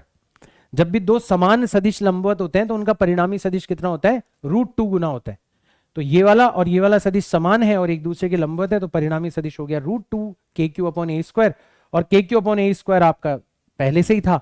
तो कुल मिला के आपका जो विद्युत क्षेत्र है वो कितना हो जाएगा? KQ upon A square times 1 plus √2 हो जाएगा। आ गया समझ में? आया अच्छे से समझ में? बताओ मुझे, आ रहा है सबको समझ में? आ रहा है? आ रहा है सबको समझ में? बेटा मैंने बहुत अच्छे से बताया है कि यहां पर घात 3 क्यों हुई है, बहुत अच्छे से बताया। क्यों मेरा दिमाग खराब कर रहे हो यार? अब आप सुनते नहीं हो तो मेरी गलती है। मैं बाकी सब बच्चों से पूछना चाहूंगा, मैंने नहीं बताया क्या कि घात 3 कहां से आया है? अरे बेवकूफों, मैंने बताया कि ये जो एकांक सदिश है ना, इसका मतलब यही होता है सदिश बटा सदिश का परिमाण। कितना क्यों दिमाग खा रहे हो यार? पहले गले पे बहुत जोर पड़ रहा है, अब तुम कोई चीज नहीं सुन रहे हो, उसमें मेरी गलती थोड़ी ना है यार। बाकी बच्चों से पूछ तू एक बार, जो बच्चा यहां पे कमेंट कर रहा है ना, बाकी बच्चों से पूछ तू एक बार, मैंने बताया नहीं बताया। अब अगर तू बेवकूफों की तरह सुनेगा नहीं तो गलती किसकी है, मेरी है या तेरी है? बता, क्यों मेरा गला खा रहा है? क्यों खा रहा है बता? ठीक है, देखो, कोई इस गले का उपयोग अगर किसी कार्य में हो ना, जो मीनिंगफुल हो, जो सबके लिए हेल्पफुल हो, तो बढ़िया रहेगा। वरना सच में एक दिन ऐसा आएगा कि आपको पढ़ाना बंद कर दूंगा मैं, अगर आप बेवकूफों की हरकतें करोगे तो। और दोबारा से सुन लेना ना यार जाके, मैंने अच्छे से बताया है। पूछ बाकी सारे बच्चों से, उनको नहीं समझ में आएगा कि यहां पे क्यूब कैसे आया। ये बहुत बड़ी बीमारी है यार तुम लोगों की। तुम छोटी छोटी बातें पहले तो सुनते नहीं हो और फिर बाद में स्पैम करते चले जाते हो लगातार। इसलिए मैं तुम्हारी लाइव चैट नहीं पढ़ता, क्योंकि मैं डिस्ट्रैक्ट हो जाता हूं फिर तुम्हारी वजह से, और फिर मेरे बच्चे डिस्ट्रैक्ट हो जाते हैं, जो पढ़ने वाले बच्चे बैठे हैं। इसलिए इसलिए नहीं पढ़ता मैं आपकी लाइव चैट, ठीक है ना? ये कारण है। मतलब बच्चे बोलते हैं ना सर आप लाइव चैट नहीं पढ़ते, लाइव चैट नहीं पढ़ते, इसलिए नहीं पढ़ता। बकवास करते हो तुम लाइव चैट के अंदर यार, बकवास करते हो तुम। मैंने बहुत अच्छे से बताया यहां पे आर क्यूब कैसे आया, बहुत अच्छे से। एकांक सदिश को लिखते हैं सदिश बटा सदिश का परिमाण। कितनी बार बताऊं मैं इसको? 10 बार बोलूंगा तो भी ऐसे ही बोलूंगा मैं। और क्या करके बताऊं मैं इसमें तेरे को, ये बता। और ये वन शॉट है भाई, यहां पे बहुत सारी चीजें तुम्हें सुननी पड़ेगी। ये वन शॉट है, ये वो डिटेल्ड लेक्चर नहीं है। अब तुम वो भी नहीं देखोगे, ये भी नहीं देखोगे। वन शॉट का एक सबसे बड़ा क्राइटेरिया ये होता है कि आपको बहुत फोकस के साथ में देखना होता है। तुमने एक भी चीज नहीं सुनी, तुम्हारा नुकसान है। टीचर दोबारा रिपीट नहीं करेगा वन शॉट में। मैं तो नहीं करूंगा भाई, मेरा तो गला वैसे ही काम नहीं करता यार, ठीक है ना? मैं अपने गले को बहुत दिमाग से उपयोग में लाता हूं, ठीक है? तो ये चीज सही है। अध्यारोपण का सिद्धांत कब यूज करना है पता पड़ गया, कैसे यूज करना है पता पड़ गया। अलग अलग आवेशों का विद्युत क्षेत्र निकाल के हमें सदिश योग करना है, ठीक है? चलो बॉक्स नंबर 10 पर चलते हैं अपन। बॉक्स नंबर 10 पर चलते हैं अपन। बॉक्स नंबर 10 जो है वो किसके बारे में है? विद्युत द्विध्रुव के बारे में है। विद्युत द्विध्रुव के बारे में है, इलेक्ट्रिक डायपोल, ठीक है? क्या होता है विद्युत द्विध्रुव? सबसे पहले तो आप ये ध्यान रखना, दो समान परिमाण विपरीत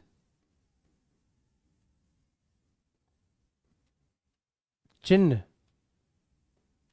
वाले आवेशों का निकाय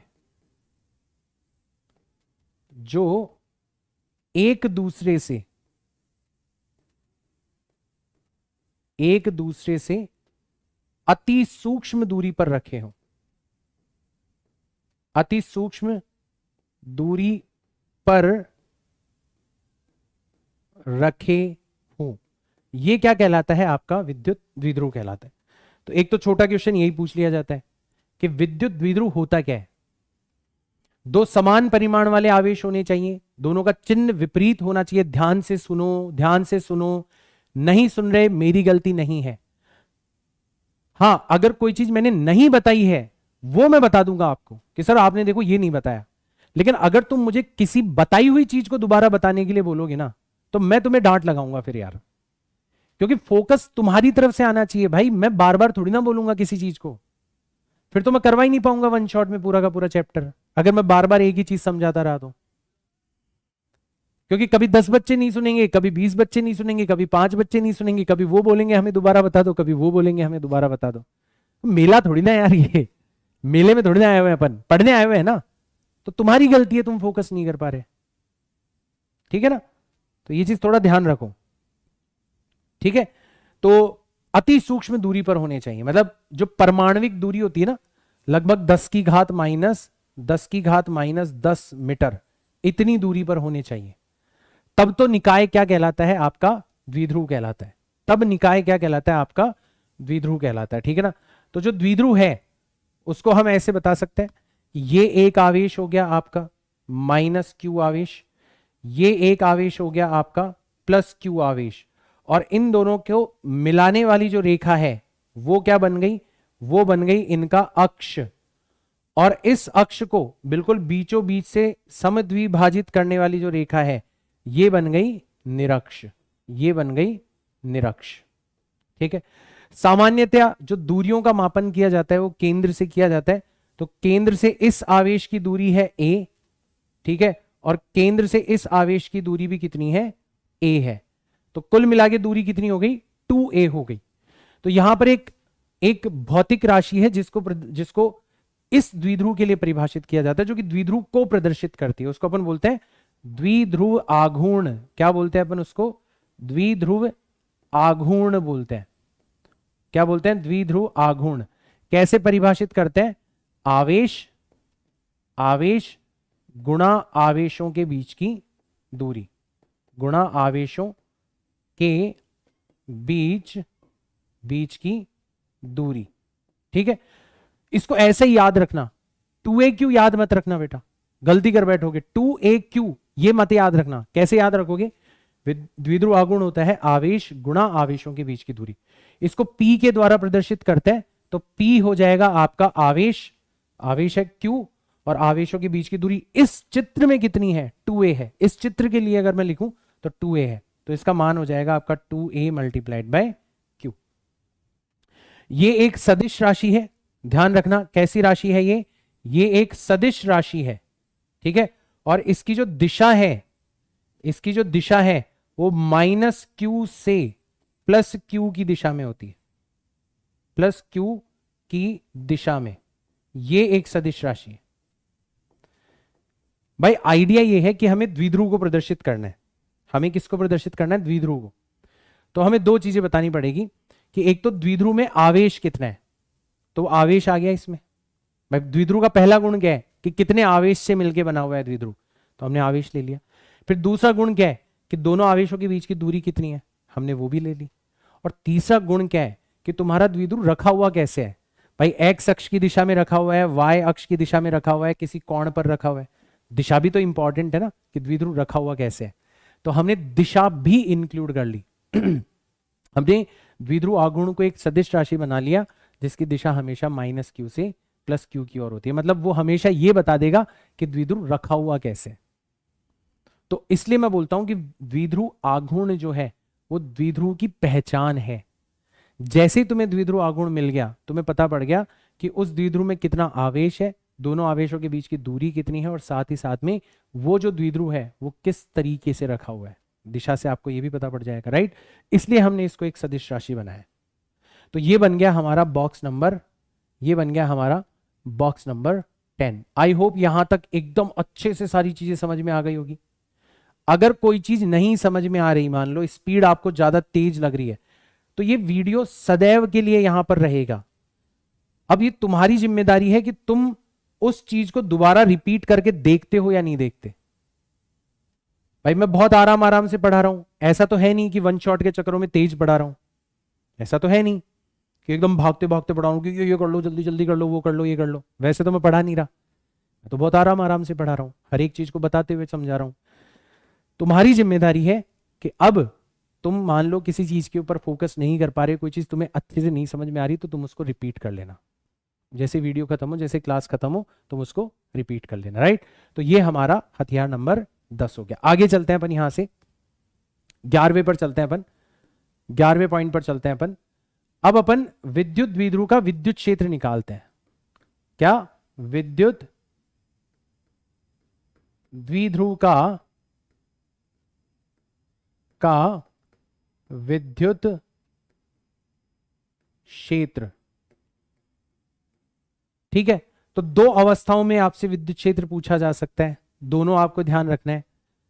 पहला है अक्ष पर विद्युत क्षेत्र कितना होगा, पहला है अक्ष पर विद्युत क्षेत्र कितना होगा, तो अक्ष पर हो जाता है ट्वाइस ऑफ के गुणा पी बटा दूरी का क्यूब, और कोई पूछे बताओ निरक्ष पर विद्युत क्षेत्र कितना होगा, तो निरक्ष पर विद्युत क्षेत्र हो जाता है माइनस के गुणा पी बटा दूरी का क्यूब, माइनस के गुणा पी बटा दूरी का क्यूब। दोनों चीजें आपको ध्यान में रखनी है, दोनों चीजें आपको ध्यान में रखनी है। खास बात क्या है यहां पर कि द्विध्रुव का जो विद्युत क्षेत्र होता है वो दूरी के क्यूब के व्युत्क्रमानुपाती होता है। खास बात क्या है कि द्विध्रुव का जो विद्युत क्षेत्र होता है वो दूरी के क्यूब के व्युत्क्रमानुपाती होता है, जबकि अकेले आवेश का जो विद्युत क्षेत्र था वो दूरी के वर्ग के व्युत्क्रमानुपाती होता था। तो अंतर आपको ध्यान में रखना है। बहुत तेजी से घटता हुआ आपको नजर आएगा विद्युत द्विध्रुव का विद्युत क्षेत्र। क्यों? क्योंकि वह दूरी के क्यूब के व्युत्क्रमानुपाती है। तो ये हमारा एक और बॉक्स जो है वो तैयार हो चुका है।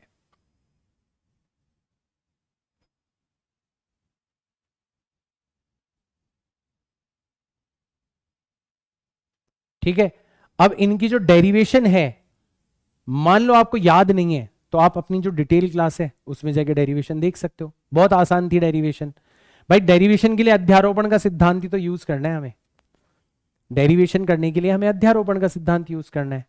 तो हम मान लो अक्ष पर विद्युत क्षेत्र निकालना चाहते हैं, तो धनात्मक आवेश का विद्युत क्षेत्र निकालेंगे, ऋणात्मक आवेश का विद्युत क्षेत्र निकालेंगे, दोनों का योग कर देंगे। यही तो करना है। और सेम चीज हमें निरक्ष पर करनी है। दोनों आवेशों का विद्युत क्षेत्र निकाल के हमें क्या करना है, योग करना है। तो बहुत सिंपल सी डेरिवेशन है, आप बड़ी आसानी से कर सकते हो।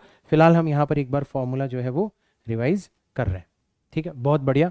तो विद्युत द्विध्रुव का विद्युत क्षेत्र हमें पता पड़ गया। इसके अलावा बॉक्स नंबर 12 पर चलते हैं अपन। विद्युत द्विध्रुव को एक समान विद्युत क्षेत्र में रखने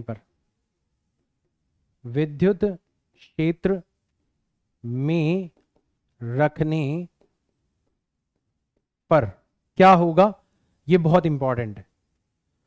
लगभग इसके पूछे जाने के चांसेस 100% होते हैं। लगभग भी बोल रहा हूं, 100% भी बोल रहा हूं, 99% होते हैं। ठीक है, तो समस्या बहुत सिंपल है। आपका एक समान विद्युत क्षेत्र है। अब एक समान विद्युत क्षेत्र को अपन कैसे प्रदर्शित करते हैं?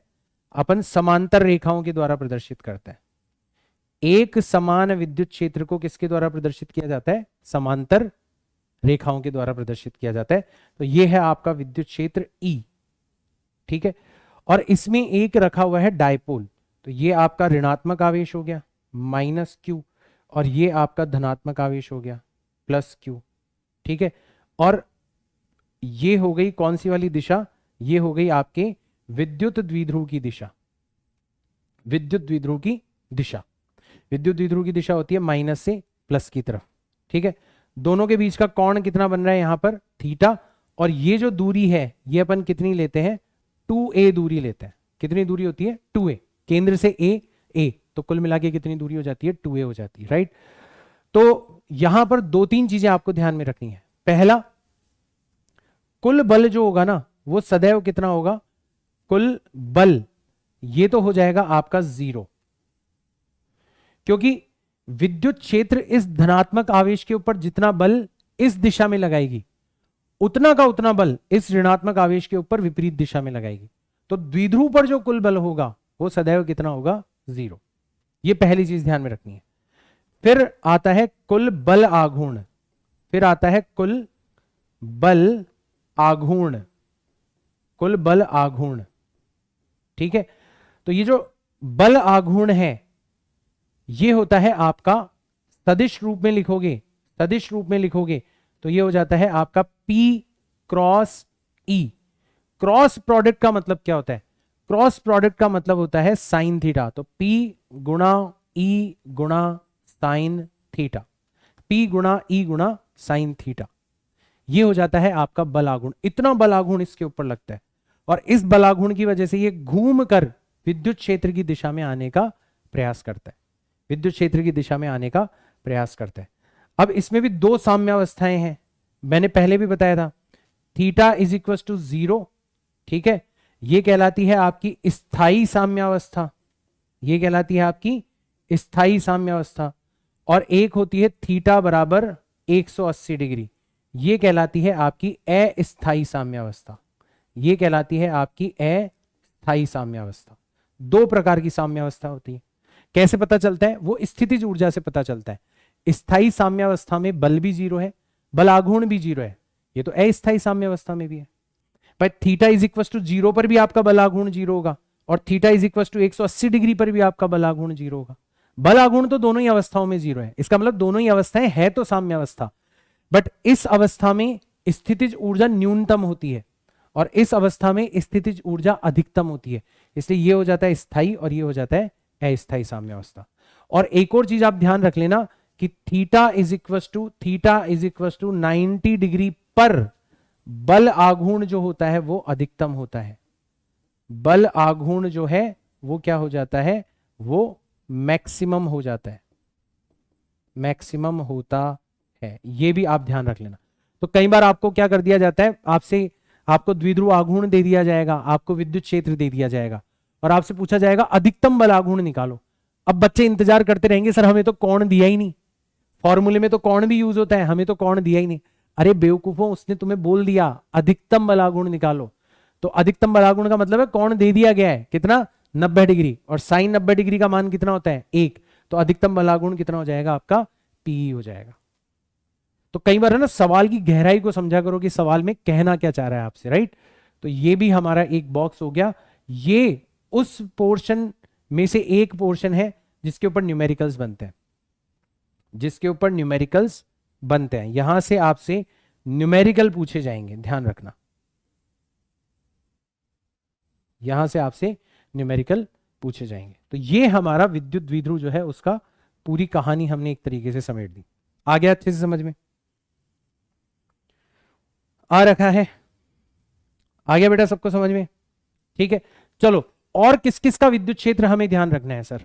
और किस किस का विद्युत क्षेत्र ध्यान रखना है? ठीक है, तो और किसका विद्युत क्षेत्र ध्यान में रखना है, इससे पहले अपन एक और चीज पढ़ लेते हैं। इसको अपन लिखेंगे बॉक्स नंबर 13। इसको बोला जाता है विद्युत फ्लक्स। क्या बोलते हैं अपन इसको? विद्युत फ्लक्स बोलते हैं। ठीक है, इलेक्ट्रिक फ्लक्स बोला जाता है इसको। एक्चुअल में मान लो ये आपका कोई क्षेत्रफल है, ये आपका कोई क्षेत्रफल है ऐसा। पहले तो ध्यान रखना, क्षेत्रफल जो है वो एक सदिश राशि होती है। क्षेत्रफल जो है वो एक सदिश राशि होती है और इसकी दिशा जो होती है वो सदैव पृष्ठ के लंबवत होती है। तो ये आपका क्षेत्रफल है, क्षेत्रफल ए, जो भी पृष्ठ है उसके लंबवत होता है क्षेत्रफल सदिश। और यहां पर विद्युत क्षेत्र की रेखाएं उपस्थित है। ये देखो, ये आपकी विद्युत क्षेत्र की रेखाएं यहां पर उपस्थित है। तो आप ये जानना चाहते हो कि कितने विद्युत क्षेत्र की रेखाएं इस क्षेत्रफल से गुजर रही है, उसको प्रदर्शित करने वाली राशि होती है विद्युत फ्लक्स। इसको फाई के द्वारा प्रदर्शित किया जाता है। किसके द्वारा प्रदर्शित किया जाता है? फाई के द्वारा। और परिभाषित कैसे करते हैं? इसको परिभाषित किया जाता है विद्युत क्षेत्र यानी कि ई वेक्टर और क्षेत्रफल यानी कि ए वेक्टर, इन दोनों के अदिश गुणनफल के रूप में।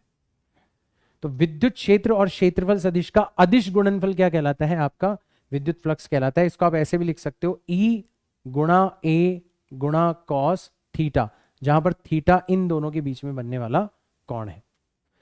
तो ये चीज आपको पता होनी चाहिए, इसको कहा जाता है विद्युत फ्लक्स। ठीक है, चलो सर विद्युत फ्लक्स भी आपने अच्छे से समझा दिया, अब इसका उपयोग कहां पर होगा वो भी बता दो। तो एक बहुत महत्वपूर्ण नियम है, उस नियम के अंदर एक बहुत महत्वपूर्ण नियम है, उस नियम के अंदर विद्युत फ्लक्स का उपयोग होता है। उसको बोला जाता है गाउस का नियम, उसको बोला जाता है गाउस का नियम।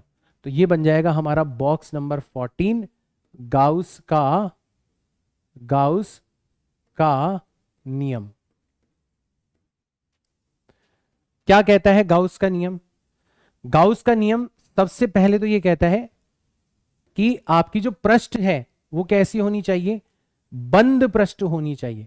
तो सबसे पहले तो ये बंद पृष्ठ पर ही लागू होता है, ध्यान रखना, ये बंद पृष्ठ पर ही लागू होता है। कहता क्या है ये? क्या कहना चाहता है गाउस का नियम? ये कहता है कि मान लो आपकी कोई भी बंद पृष्ठ है, अब आकार और आकृति पर निर्भर नहीं करेगा ये, आकार और आकृति पर निर्भर नहीं करेगा, बस पृष्ठ आपकी कैसी होनी चाहिए, बंद पृष्ठ होनी चाहिए, ठीक है ना।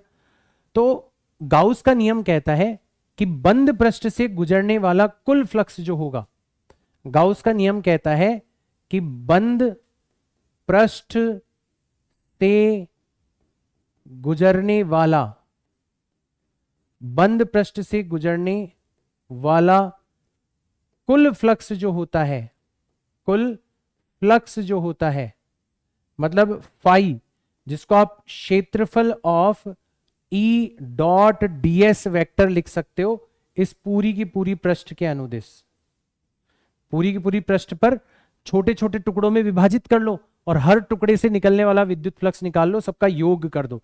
तो योग करना फिजिक्स में कहलाता है समाकलन। तो इस समाकलन को देख के डर मत जाना, क्योंकि तुम्हें करने की जरूरत नहीं पड़ेगी कभी समाकलन, है ना। तो बस ये सिर्फ और सिर्फ प्रदर्शित कर रहा है कि हमने इस पृष्ठ को छोटे छोटे टुकड़ों में विभाजित किया है, हर टुकड़े का क्षेत्रफल ds है, हर टुकड़े से गुजरने वाला विद्युत फ्लक्स निकाला है, उन सारे के सारे विद्युत फ्लक्सों का योग किया है, तो उसको फिर यहां पर हमने समाकलन के रूप में कहा है।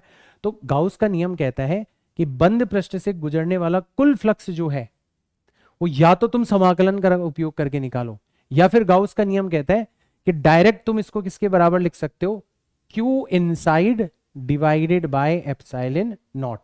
मतलब इसके अंदर कितना आवेश है, इसके अंदर कितना आवेश है, Q इनसाइड, बाहर के आवेश से कोई लेना देना नहीं है, अंदर कितना आवेश है, जो भी अंदर आवेश है उसको आप एप्सिलॉन नॉट से डिवाइड कर दो, इसके बराबर हो जाएगा आपका कुल फ्लक्स। तो ये कहलाता है आपका गाउस का नियम। बहुत इंपॉर्टेंट है, बहुत इंपॉर्टेंट है। मैक्सिमम चांसेस होते हैं इसके एग्जाम में पूछे जाने के। परिभाषा के रूप में भी पूछा जा सकता है, तो परिभाषा भी आप बना सकते हो बड़ी आसानी से, ठीक है। जैसा मैंने लिखा है उसी को आप सुंदर सुंदर शब्दों के रूप में लिख के आ सकते हो कि किसी बंद पृष्ठ से गुजरने वाला कुल फ्लक्स सदैव पृष्ठ के द्वारा घेरा गया आवेश और विद्युतशीलता या एप्सिलॉन नॉट के अनुपात के बराबर होता है। पॉइंट नंबर 1, गाउस का नियम सदैव बंद पृष्ठ पर ही लागू होता है। पॉइंट नंबर 2, गाउस का नियम जिस बंद पृष्ठ पर लागू किया जा रहा है उसकी आकृति पर निर्भर नहीं करता। उस बंद पृष्ठ को गाउसियन पृष्ठ कहा जाता है। तो गाउसियन पृष्ठ की आकृति कैसी भी हो सकती है, तुम अपने हिसाब से कोई गाउसियन पृष्ठ बना सकते हो। तो आकृति पर और आकार पर निर्भर नहीं करता, ना ही इस बात पर निर्भर करता है कि बंद पृष्ठ के अंदर आवेश कहां पर रखा हुआ है, कोने पर रखा हुआ है, बीच में रखा हुआ है, कहीं साइड में रखा हुआ है, अंदर होना चाहिए। ना ही इस बात पर निर्भर करता है कि आवेश गतिशील है या स्थिर है, होना अंदर चाहिए, भले ही स्थिर हो या गतिशील हो। हमें तो आवेश का नियम जो है, आवेश अंदर है तो उसको गाउस के नियम के अंदर यूज करना है। तो ये कुछ छोटे छोटे पॉइंट्स भी आपको पता होने चाहिए, ठीक है ना। मैंने बहुत डिटेल में लिखवा रखे हैं, बट यहां पर मैं आपको सिर्फ बोल के बता रहा हूं, ठीक है ना, क्योंकि लिखने में अपनों को काफी ज्यादा समय लग जाएगा। छोटे छोटे पॉइंट। पहला पॉइंट, बंद पृष्ठ पर ही लागू होता है। दूसरा पॉइंट, बंद पृष्ठ के आकार और आकृति पर निर्भर नहीं करता। तीसरा पॉइंट, आवेश के स्थान पर निर्भर नहीं करता, बशर्ते आवेश अंदर हो। अब अंदर किस स्थान पर है उस पर निर्भर नहीं करता। और चौथा, आवेश की गति पर निर्भर नहीं करता, बस शर्त क्या है, आवेश अंदर होना चाहिए, गतिशील हो या स्थिर हो कोई फर्क नहीं पड़ता। गाउस का नियम उसके ऊपर निर्भर नहीं करेगा। तो ये कहलाता है आपका गाउस का नियम, ठीक है। अब गाउस के नियम के बहुत सारे उपयोग है, गाउस के नियम के बहुत सारे उपयोग है। जैसे इसका सबसे शानदार जो उपयोग है, ये बनेगा हमारा बॉक्स नंबर 15। सबसे शानदार जो उपयोग है वो है सीधे आवेशित तार का विद्युत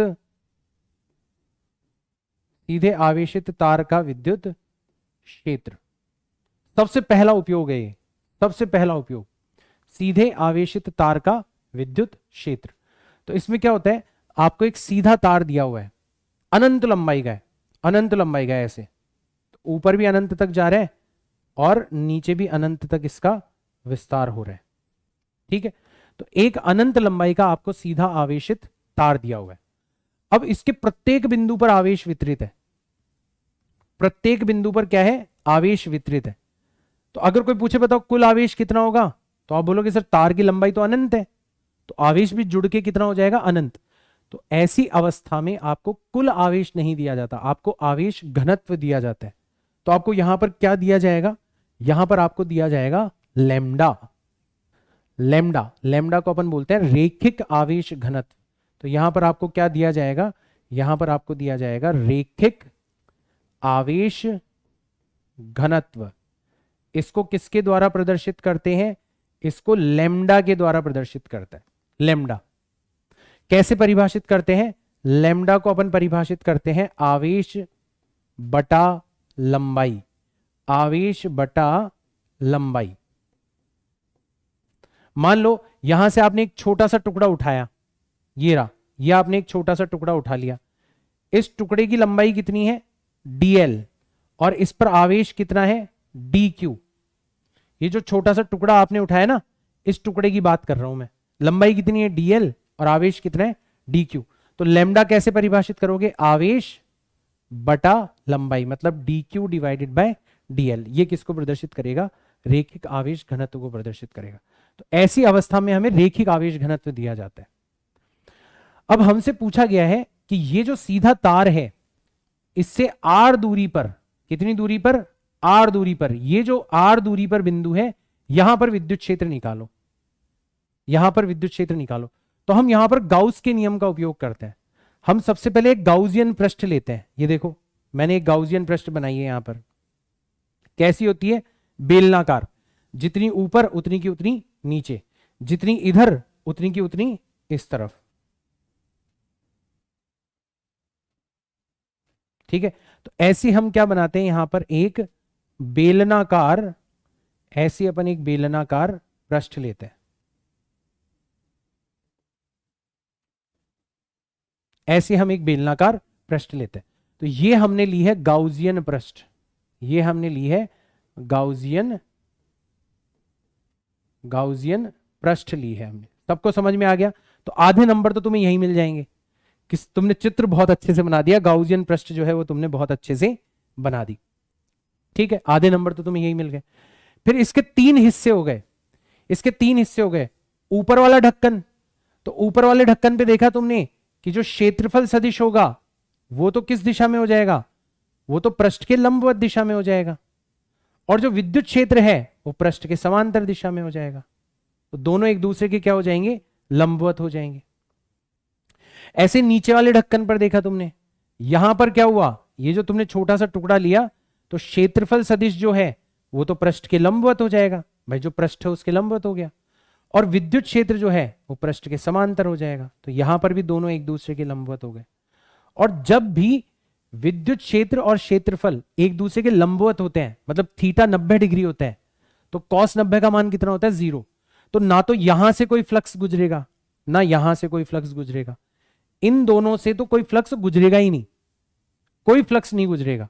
तो अगर कोई आपसे पूछे कि बताओ कुल फ्लक्स कितना हुआ, अगर कोई आपसे पूछे कि बताओ कुल फ्लक्स कितना हुआ, तो आप बड़ी आसानी से बता सकते हो कि सर कुल फ्लक्स जो है वो सिर्फ इस वक्राकार पृष्ठ से गुजरेगा, जो चारों तरफ लपटी हुई है ना, इस वक्राकार पृष्ठ से गुजरेगा। और कैसे निकालेंगे, विद्युत क्षेत्र को हम वक्राकार पृष्ठ के 2 पाई r, और मान लो इसके अंदर की जो ये ऊंचाई है इसको अपन मान लेते हैं h, तो 2 पाई r गुणा h, हमने वक्र पृष्ठ के क्षेत्रफल से, विद्युत क्षेत्र को हमने क्षेत्रफल से क्या कर दिया, गुणा कर दिया। ऊपर वाले पृष्ठ से कोई फ्लक्स नहीं गुजरेगा, नीचे वाले पृष्ठ से कोई फ्लक्स नहीं गुजरेगा। क्यों, क्योंकि विद्युत क्षेत्र क्षेत्रफल सदिश के लंबवत है। सिर्फ जो वृत्ताकार, जो वक्राकार पृष्ठ है, जो इसके चारों तरफ लिपटी हुई है पृष्ठ, सिर्फ उसी से फ्लक्स गुजरेगा। तो हमने विद्युत क्षेत्र को उसी के क्षेत्रफल से गुणा किया है, तो विद्युत क्षेत्र को उसी के क्षेत्रफल से हमने गुणा किया है। और गाउस के नियम के हिसाब से क्या होता है, गाउस के नियम के हिसाब से होता है क्यू इन। अब एकांक लंबाई का आवेश कितना है, लैम्डा, हमें कितनी लंबाई का आवेश चाहिए, h, तो क्यू इन कितना हो जाएगा आपका, क्यू इन हो जाएगा आपका लैम्डा गुणा h। इसको हमने क्या कर दिया, एप्सिलॉन नॉट से डिवाइड कर दिया। क्यू इन की जगह हमने रख दिया लैम्डा गुणा h और डिवाइड कर दिया एप्सिलॉन नॉट से, h से h चला गया, तो E का मान आ जाएगा आपका lambda divided by 2 pi epsilon not गुणा r। इसको आप 2k लैम्डा अपॉन आर भी लिख सकते हो। खास बात क्या है? खास बात यह है कि विद्युत क्षेत्र जो है वो सिर्फ दूरी के व्युत्क्रमानुपाती है। ध्यान से समझो, बिंदु आवेश का जो विद्युत क्षेत्र था वो दूरी के वर्ग के व्युत्क्रमानुपाती था। द्विध्रुव का जो विद्युत क्षेत्र है वो दूरी के क्यूब के व्युत्क्रमानुपाती है। और अब तुमने देखा सीधे तार का जो विद्युत क्षेत्र है वो सिर्फ दूरी के व्युत्क्रमानुपाती है। तीनों का अंतर समझो। और ये होता है एक पेज पर लाने का फायदा। अब देखो सारी चीजें एक ही पेज पर है ना, तो कितना बेटर हम घूम गा रहे हैं। हमें पन्ने पलटने की जरूरत नहीं है, सीधा यहां पर द्विध्रुव भी दिख रहा है और यहां पर सीधा आवेशित तार भी दिख रहा है। तो मैंने तो पूरी डेरिवेशन ही करवा दी तुम्हें शॉर्ट के अंदर। तो ये इसका पहला उपयोग है, ये गाउस के नियम का पहला उपयोग है। और ये बन गया हमारा बॉक्स नंबर 15। आया सबको यहां तक समझ में? एक एक चीज अच्छे से आ रही है समझ में? बताओ मुझे फटाफट से कमेंट बॉक्स के अंदर। या फिर मेरा गले का चिल्ला चिल्ला के आप लोगों के सामने बोलना व्यर्थ जा रहा है? बताओ, क्या फायदा मिल रहा है या फिर मेरा बोलना व्यर्थ जा रहा है? बताओ बताओ। ठीक है, कमेंट करो। मैं पानी थोड़ा सा पी लेता हूं।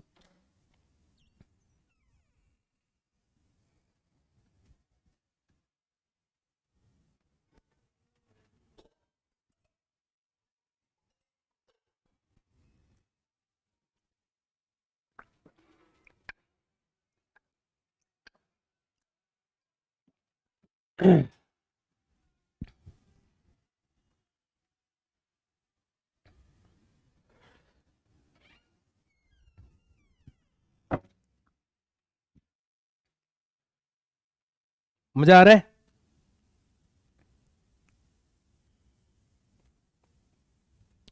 अब पता है अगली बार एक शर्त लगाऊंगा मैं कि अगर मेरी क्लास में 1000 बच्चे से कम होंगे ना तो मैं वन शॉट लूंगा ही नहीं। ये मेरी शर्त रहेगी, क्योंकि इतने कम बच्चे देख रहे हैं ना, ये मुझे बर्दाश्त नहीं हो रहा। क्योंकि आप ढूंढ के देख लो, आपको यूट्यूब पर ऐसा कंटेंट नहीं मिलेगा। तो ये मेरी अगली क्लास की शर्त है। अब तुम बच्चे कैसे 1000 बच्चे लेके आओगे हमारी इस वन शॉट की क्लास के अंदर, ये तुम डिसाइड करो। ये तुम डिसाइड करो। मैंने तुम्हें टारगेट दे दिया है कि अगली वन शॉट तभी होगी जब क्लास के अंदर 1000 बच्चे लाइव बैठेंगे, वरना नहीं होगी। आशीष कुमार गौतम नाम ले लीजिए। ले लिया भाई, क्या मिल गया आपको नाम से? चलो अगले बॉक्स पर चलते हैं, बॉक्स नंबर 16। बॉक्स नंबर 16 पर चलते हैं।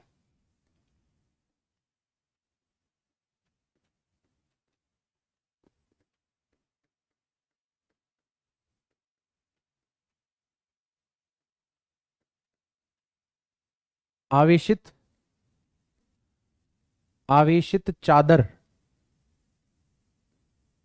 का विद्युत क्षेत्र। आवेशित चादर का विद्युत क्षेत्र, ये भी बहुत इंपॉर्टेंट है। इसमें क्या दे रखा है आपको? एक अनंत लंबाई और अनंत चौड़ाई की आवेशित चादर दे रखी है। अनंत लंबाई और अनंत चौड़ाई वाली क्या दे रखी है? एक आवेशित चादर दे रखी है, ऐसी। ठीक है, और इसके प्रत्येक बिंदु पर आवेश रखा हुआ है। इसके प्रत्येक बिंदु पर क्या रखा हुआ है? आवेश रखा हुआ है। ठीक है, तो यहां पर धनात्मक धनात्मक धनात्मक, प्रत्येक बिंदु पर यहां पर आपको आवेश नजर आएगा। ठीक है, तो अनंत लंबाई और अनंत चौड़ाई की एक आवेशित चादर है और प्रत्येक बिंदु पर आवेश रखा हुआ है। ठीक है, यहां पर भी तुम्हें किस प्रकार का आवेश घनत्व दिया जाएगा? यहां पर तुम्हें दिया जाएगा पृष्ठीय आवेश घनत्व। क्या दिया जाएगा? पृष्ठीय आवेश घनत्व दिया जाएगा। पृष्ठीय आवेश घनत्व ये दे दिया जाएगा। तुम पृष्ठीय आवेश घनत्व, अंग्रेजी में इसको बोलते हैं सरफेस चार्ज डेंसिटी। इसको सिग्मा के द्वारा प्रदर्शित किया जाता है। किसके द्वारा? सिग्मा के द्वारा। इसको सिग्मा के द्वारा प्रदर्शित किया जाता है। ये होता है आपका आवेश प्रति एकांक क्षेत्रफल। आवेश प्रति एकांक क्षेत्रफल। ठीक है, तो मान लो एक छोटा सा तुमने क्षेत्रफल उठाया ds और उस पर dq आवेश रखा हुआ है, तो आप सिग्मा को ऐसे भी लिख सकते हो, सिग्मा को आप ऐसे भी लिख सकते हो, छोटा सा आवेश बटे छोटा सा क्षेत्रफल, ऐसे भी आप लिख सकते हो। तो ये हमें इस अवस्था में दी जाती है। भाई कुल आवेश तो देंगे नहीं, वो तो अनंत हो जाएगा, तो हमें आवेश घनत्व दिया जाता है। अब हमसे बोला गया है कि यहां से r दूरी पर, इससे लंबवत r दूरी पर एक बिंदु है, ये रहा, इस बिंदु के ऊपर आप क्या निकालो, विद्युत क्षेत्र निकालो, इस बिंदु पर विद्युत क्षेत्र निकालो। तो हम यहां पर गाउसियन पृष्ठ लेंगे सबसे पहले। तो जो गाउसियन पृष्ठ लेते हैं ना, वो बेलनाकार होती है, ऐसी ऐसी बेलनाकार गाउसियन पृष्ठ लेते हैं। जितनी गाउसियन पृष्ठ आपको इस चादर के एक तरफ नजर आ रही है, उतनी की उतनी इस चादर के दूसरी तरफ भी नजर आती है, उतनी की उतनी आपको चादर के दूसरी तरफ भी नजर आती है। जितनी चादर एक तरफ है, उतनी की उतनी दूसरी तरफ है। और जब ये गाउसियन पृष्ठ इसके आर पार जा रही है, तो आप देखोगे बीच में ये वाला हिस्सा काट के निकलेगी, ये वाला हिस्सा काट के निकलेगी, ये वाला हिस्सा जो है ये कट जाएगा चादर का। तो कोई तुमसे पूछे कि बताओ क्यू इन कितना होगा, कोई तुमसे पूछे कि बताओ क्यू इन कितना होगा, तो तुम सीधा सीधा लिख सकते हो सिग्मा गुणा एस। एस यहां पर इसका क्षेत्रफल है, एस यहां पर क्या है, इसका क्षेत्रफल है। तो सिग्मा गुणा एस ये हो जाएगा आपका क्यू इन, सिग्मा गुणा एस ये हो जाएगा क्यू इन। ठीक है सर, बहुत बढ़िया, अच्छे से समझ में आ गया। तो अगर अपन यहां पे गाउस का नियम लगाएं तो हम देखेंगे कि 3 हिस्से में विभाजित हो रहा है। यहां पर अगर आप कोई छोटा सा क्षेत्रफल लोगे तो आप देखोगे क्षेत्रफल सदिश और विद्युत क्षेत्र दोनों एक ही दिशा में होंगे। विद्युत क्षेत्र लंबवत दिशा में होता है, यह हमें पहले से पता है। जबकि जो ये वक्राकार पृष्ठ है, वक्राकार पृष्ठ पर क्षेत्रफल सदिश तो जा रहा है ऊपर की तरफ और विद्युत क्षेत्र जा रहा है इसके समांतर, मतलब ये दोनों एक दूसरे के क्या है, लंबवत, 90 डिग्री पर है। इस वाले पृष्ठ पर देखेंगे तो यहां पर भी वही कहानी बन रही है, ds भी इस दिशा में है और साथ ही साथ में आपका विद्युत क्षेत्र जो है वो भी इसी दिशा में। तो अब की बार हमने देखा कि जो वक्र पृष्ठ है वहां से कोई फ्लक्स नहीं गुजरेगा, सारा का सारा फ्लक्स कहां से गुजरेगा, इस वाले पृष्ठ से और इस वाले पृष्ठ से। तुम खुद भी इमेजिन करके देखो, तुम ऐसे इमेजिन करके देखो कि ये आपकी समतल चादर है और यहां से ऐसे विद्युत क्षेत्र की रेखाएं निकल रही है ऐसे, तो किसके आर पार निकलेंगी, एक तो इस वाली पृष्ठ के आर पार निकलेंगी, एक इस वाली पृष्ठ के आर पार निकलेंगी, इसको तो कभी छेद ही नहीं पाएंगी। तो हमें इतना पता पड़ गया कि इस अवस्था में हमारा जो कुल फ्लक्स होगा, इस अवस्था में हमारा जो कुल फ्लक्स होगा, ठीक है, यानी कि जो फाई होगा वो कितना होगा, वो सिर्फ इन दोनों पृष्ठों से निकलेगा, एक तो इस वाली पृष्ठ से और एक इस वाली वृत्ताकार पृष्ठ से। तो ये हो जाएगा 2 गुणा ई गुणा एस। तुमने विद्युत क्षेत्र को इसके क्षेत्रफल से और इसके क्षेत्रफल से, इसका क्षेत्रफल भी एस है और इसका क्षेत्रफल भी एस है, तो कुल मिला के क्षेत्रफल कितना हो गया, 2s। तो तुमने विद्युत क्षेत्र को 2s से क्या कर दिया, गुणा कर दिया। ये तो तुमने विद्युत क्षेत्र निकाला, विद्युत फ्लक्स निकाला। और गाउस के नियम के हिसाब से क्या होगा, गाउस के नियम के हिसाब से हो जाएगा Q in divided by epsilon not. तो यहां पे आप लिखोगे 2es बराबर क्यू इन की जगह लिखा जा सकता है sigma into S divided by epsilon not, S से एस कट जाएगा, तो विद्युत क्षेत्र का मान आ जाएगा sigma divided by 2 epsilon not, ये आ जाएगा आपके विद्युत क्षेत्र का मान। तो ऐसे पूरी की पूरी डेरिवेशन आप बहुत ही शॉर्ट के अंदर कर सकते हो, बाकी इसको 4 चांद लगा के लिखने का काम तो आपका है ही। ठीक है, तो आवेशित चादर का विद्युत क्षेत्र हम इस प्रकार से निकाल सकते हैं। तो ये बन गया हमारा बॉक्स नंबर 16। दिस इज और बॉक्स नंबर 16। आया मजा? क्या आपने सोचा था कि कोई 1 शॉट में ऐसा पढ़ा देगा इस चैप्टर को? ये बताओ मुझे, क्या आपने सोचा था कि कोई टीचर 1 शॉट के अंदर आपको ऐसा पढ़ा देगा? हाँ, अब इसकी नकल कर ली जाएगी, ये बात अलग है, अब इसकी नकल हो जाएगी। बहुत सारे लोग देखेंगे और एज इट इज कॉपी कर देंगे, एज इट इज। क्या सुभाष सर ने ऐसा पढ़ा है, चलो हम भी ऐसे पढ़ा देते हैं, ठीक है। बट क्या पहली बार ऐसा महसूस हुआ आपको कि यार वन शॉट के अंदर ऐसा पढ़ सकता है, वन शॉट के अंदर ऐसा पढ़ाया जा सकता है, कुछ छोड़ा ही नहीं जा रहा, हर एक चीज करवाई जा रही है, ठीक है। आगे चलते हैं, समय कम बचा है, तो बॉक्स नंबर 17 ले लेते हैं अपन और बॉक्स नंबर 18 ले लेते हैं और इस चैप्टर को समाप्त करते हैं। तो बॉक्स नंबर 17 है आवेशित आवेशित चालक की चादर, ठीक है। इसका हम विद्युत क्षेत्र निकालते हैं, चालक की चादर का विद्युत क्षेत्र निकालते हैं। फटाफट से देखते हैं कि सर चालक की चादर में क्या अंतर होगा। तो बेसिकली क्या होता है, चालक की चादर में दोनों पृष्ठों पर आवेश पाया जाता है, मतलब आपको ऐसे मोटाई भी दिखानी होगी, आपको ऐसे क्या दिखानी पड़ेगी, इस चादर की मोटाई भी दिखानी पड़ेगी, तो दोनों तरफ आपका आवेश होगा। पृष्ठ बनाओगे तो ये आपने ऐसा कैसा क्या बना दिया, गाउसियन पृष्ठ बना दिया, ठीक है। लेकिन अब की बार ये जो गाउसियन पृष्ठ है इसको आप सिर्फ अंदर तक ले जाओगे, आर पार नहीं लेके जाओगे, सिर्फ कहां तक ले जाओगे, सिर्फ आप अंदर तक ले जाओगे, यहां तक, सिर्फ अंदर तक ले जाओगे। तो यहां पर तो काट ही रहे, ये वाला हिस्सा तो कटा और ये वाला हिस्सा जो है वो कहां चला गया, इसके अंदर चला गया, इस पृष्ठ के अंदर है, इस पृष्ठ के अंदर है, मतलब इसके इधर वाला हिस्सा बाहर निकल रहा है और इसके इधर वाला हिस्सा इसके अंदर है, अंदर है। अब नोटिस करो यहां पर अंतर क्या होगा, यहां पर कुल फ्लक्स जो निकल के आएगा, यहां पर कुल फ्लक्स जो निकल के आएगा, देखो इस पृष्ठ से तो वैसे भी कोई फ्लक्स नहीं गुजरने वाला, क्यों, क्योंकि डीएस ऊपर की दिशा में है और विद्युत क्षेत्र इस दिशा में है। और इस वाली फ्लक्स पे ये वाली जो पृष्ठ है इस पर खुद विद्युत क्षेत्र जो है वो कितना है, 0 है। चालक के अंदर विद्युत क्षेत्र सदैव कितना होता है, 0। तो इस वाली से तो इसलिए फ्लक्स नहीं गुजरा क्योंकि विद्युत क्षेत्र क्षेत्रफल के लंबवत है, और ये वाली जो पृष्ठ है इससे विद्युत फ्लक्स इसलिए नहीं गुजरा क्योंकि खुद विद्युत क्षेत्र ही कितना है, 0 है, खुद विद्युत क्षेत्र ही कितना है, 0। तो अगर कोई आपसे पूछे कि बताओ कुल फ्लक्स कितना हुआ, तो आप फटाफट से बता सकते हो कि कुल फ्लक्स जो होगा पाई वो कितना हो जाएगा, वो हो जाएगा सीधा सीधा E गुणा S, क्योंकि एक ही पृष्ठ से आपका फ्लक्स गुजर रहा है, सिर्फ एक ही पृष्ठ से फ्लक्स गुजर रहा है।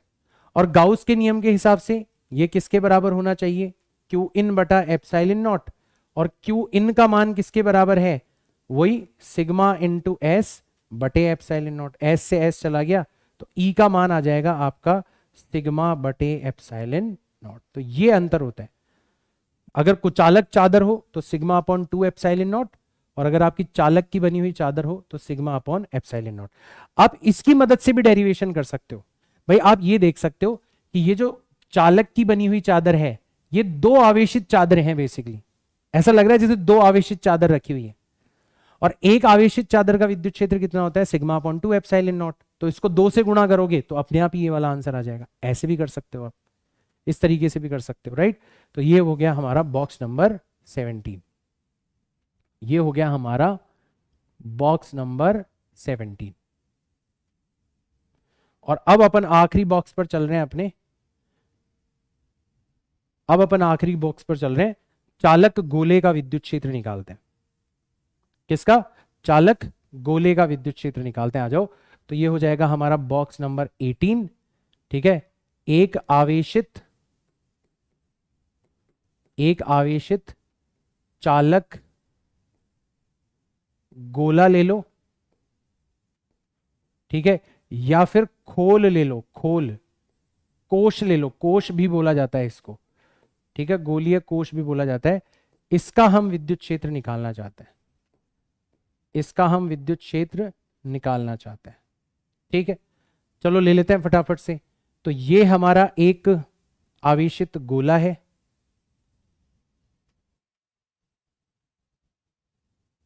ये हमारा एक आवेशित गोला है, दोबारा से बना देता हूं, सही नहीं बना, ठीक है।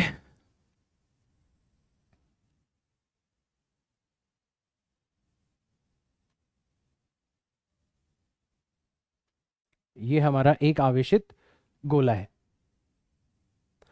सबसे पहली बात, तो जैसे आप इसके ऊपर आवेश रखोगे तो आवेश जो है वो सिर्फ और सिर्फ बाहरी पृष्ठ पर वितरित होगा। सिर्फ और सिर्फ कहां पर वितरित हो जाएगा? सिर्फ और सिर्फ बाहरी पृष्ठ पर ही वितरित होगा। ऐसे सिर्फ बाहरी पृष्ठ पर ही वितरित होगा। तो तीन अवस्थाएं बनेंगी। पहली अवस्था कि सर बाहर वाले बिंदु पर विद्युत क्षेत्र कितना होगा? तो बाहर वाले बिंदु पर विद्युत क्षेत्र हो जाएगा K गुणा गोले का आवेश बटा केंद्र से दूरी का स्क्वायर। हमेशा दूरी का मापन कहां से करना है? केंद्र से। तो केंद्र से जैसे ये वाली हो गई त्रिज्या, और यहां से जो भी बाहर बिंदु होगा उसकी केंद्र से दूरी नापनी। तो बाहर वाले बिंदु के लिए तो गोला इस प्रकार व्यवहार करता है जैसे गोला ना हो, जैसे उसका संपूर्ण आवेश एक बिंदु आवेश के रूप में उसके केंद्र पर रखा हो। ऐसा लगता है, फॉर्मूला वही आ रहा है ना, K गुणा आवेश बटा दूरी का स्क्वायर। ऐसा लग रहा है कि गोला नहीं है, गोले का पूरा आवेश कहां पर है? केंद्र पर है, बिंदु आवेश के रूप में, बाहर वाले बिंदु के लिए। तो ठीक, फिर बात करते हैं पृष्ठ के ऊपर कि सर पृष्ठ पर विद्युत क्षेत्र कितना होगा? तो पृष्ठ पर विद्युत क्षेत्र हो जाता है K गुणा कैपिटल Q बटे R स्क्वायर, या फिर इसको सिग्मा बटे एप्सिलॉन नॉट भी आप लिख सकते हो, पृष्ठीय आवेश घनत्व के रूप में भी लिख सकते हो। या तो आपको कुल आवेश दे दिया जाएगा, या तो आपको कुल आवेश दे दिया जाएगा कैपिटल Q, या फिर आपको सिग्मा दे दिया जाएगा कैपिटल Q बटे 4 पाई R स्क्वायर। दोनों के रूप में आप कर सकते हो। और रही बात अंदर की, तो ये बहुत इंपॉर्टेंट है। अंदर क्योंकि कोई आवेश नहीं है, इसलिए अंदर का जो विद्युत क्षेत्र होता है वो सदैव कितना होता है? 0 होता है। ध्यान रखना, गोले के अंदर विद्युत क्षेत्र सदैव 0 होता है। गोले के अंदर विद्युत क्षेत्र सदैव 0 होता है, राइट। तो इसको आप ग्राफ के रूप में भी बता सकते हो। आप ऐसा ग्राफ भी बना के बता सकते हो कि यहां पर आपने लिया है विद्युत क्षेत्र, यहां पर आपने लिया है विद्युत क्षेत्र, और यहां पर आपने ली है दूरी, यहां पर आपने ली है दूरी। तो जब तक आप गोले के अंदर हो, जब तक आप गोले के अंदर हो, तब तक तो, जब तक आप गोले के अंदर हो तब तक तो विद्युत क्षेत्र कितना है? 0 है भाई। जब तक आपका R कैपिटल R के बराबर नहीं हो जाता तब तक तो विद्युत क्षेत्र कितना है? 0। फिर जैसे ही आप कैपिटल R पर पहुंचे, आपका विद्युत क्षेत्र कितना हो गया? Sigma upon epsilon not. और फिर जैसे आप बाहर गए तो विद्युत क्षेत्र घटने लगा, विद्युत क्षेत्र घटने लगा। ऐसे इस प्रकार से विद्युत क्षेत्र आपका घटने लगा। तो ये कहलाएगा आपका ग्राफ। तो एक ग्राफ भी कई बार आप लोगों से पूछ लिया जाता है। और ये था हमारा लास्ट बॉक्स नंबर 18। ये था हमारा लास्ट बॉक्स नंबर 18। ठीक है, चलो तो पैक करते हैं इसको, और इसी के साथ में हमारे चैप्टर को भी पैक करते हैं अपन। और आप लोगों को अब कमेंट्स के अंदर बताना है, लाइव चैट के अंदर नहीं। लाइव चैट के अंदर कोई नहीं पढ़ेगा तुम्हें, कमेंट्स पढ़ते हैं बच्चे की यार ये एक वन शॉट था, देखते देखे कैसा करवाया था। तो अब आपको कमेंट्स के अंदर बताना है कि आज का वन शॉट कैसा रहा। आज आपको कमेंट्स के अंदर बताना है कि आज का वन शॉट कैसा रहा। आई होप आप टेस्ट के लिए तैयार होंगे। Thank you very much. अगर आपने चैनल को सब्सक्राइब नहीं किया है तो कर लेना, बेल आइकन प्रेस कर लेना ताकि इस तरीके की क्लासेस मिस ना हो। लाइक और शेयर कर देना। और अगले वन शॉट की शर्त मैं ऑलरेडी बता चुका हूं आपको। अगला वन शॉट जब होगा हमारा तो क्लास के अंदर 1000 से ज्यादा बच्चे लाइव होने चाहिए। तो जो नेक्स्ट चैप्टर है उसका वन शॉट अटेंड करने की सबसे बड़ी शर्त मैंने आप लोगों के सामने रख दी। I want more than 1000 students जो कि इस वन शॉट का फायदा उठा रहे हो। ये काम आपका है। इस चैनल को शेयर करो, सब्सक्राइब करो, इस वीडियो को शेयर करो ताकि हर एक बच्चे तक ये वन शॉट्स पहुंच पाए। मैं मिलता हूं आपसे नेक्स्ट क्लास के अंदर, तब तक के लिए tata bye bye, see you all in next class. जय हिंद।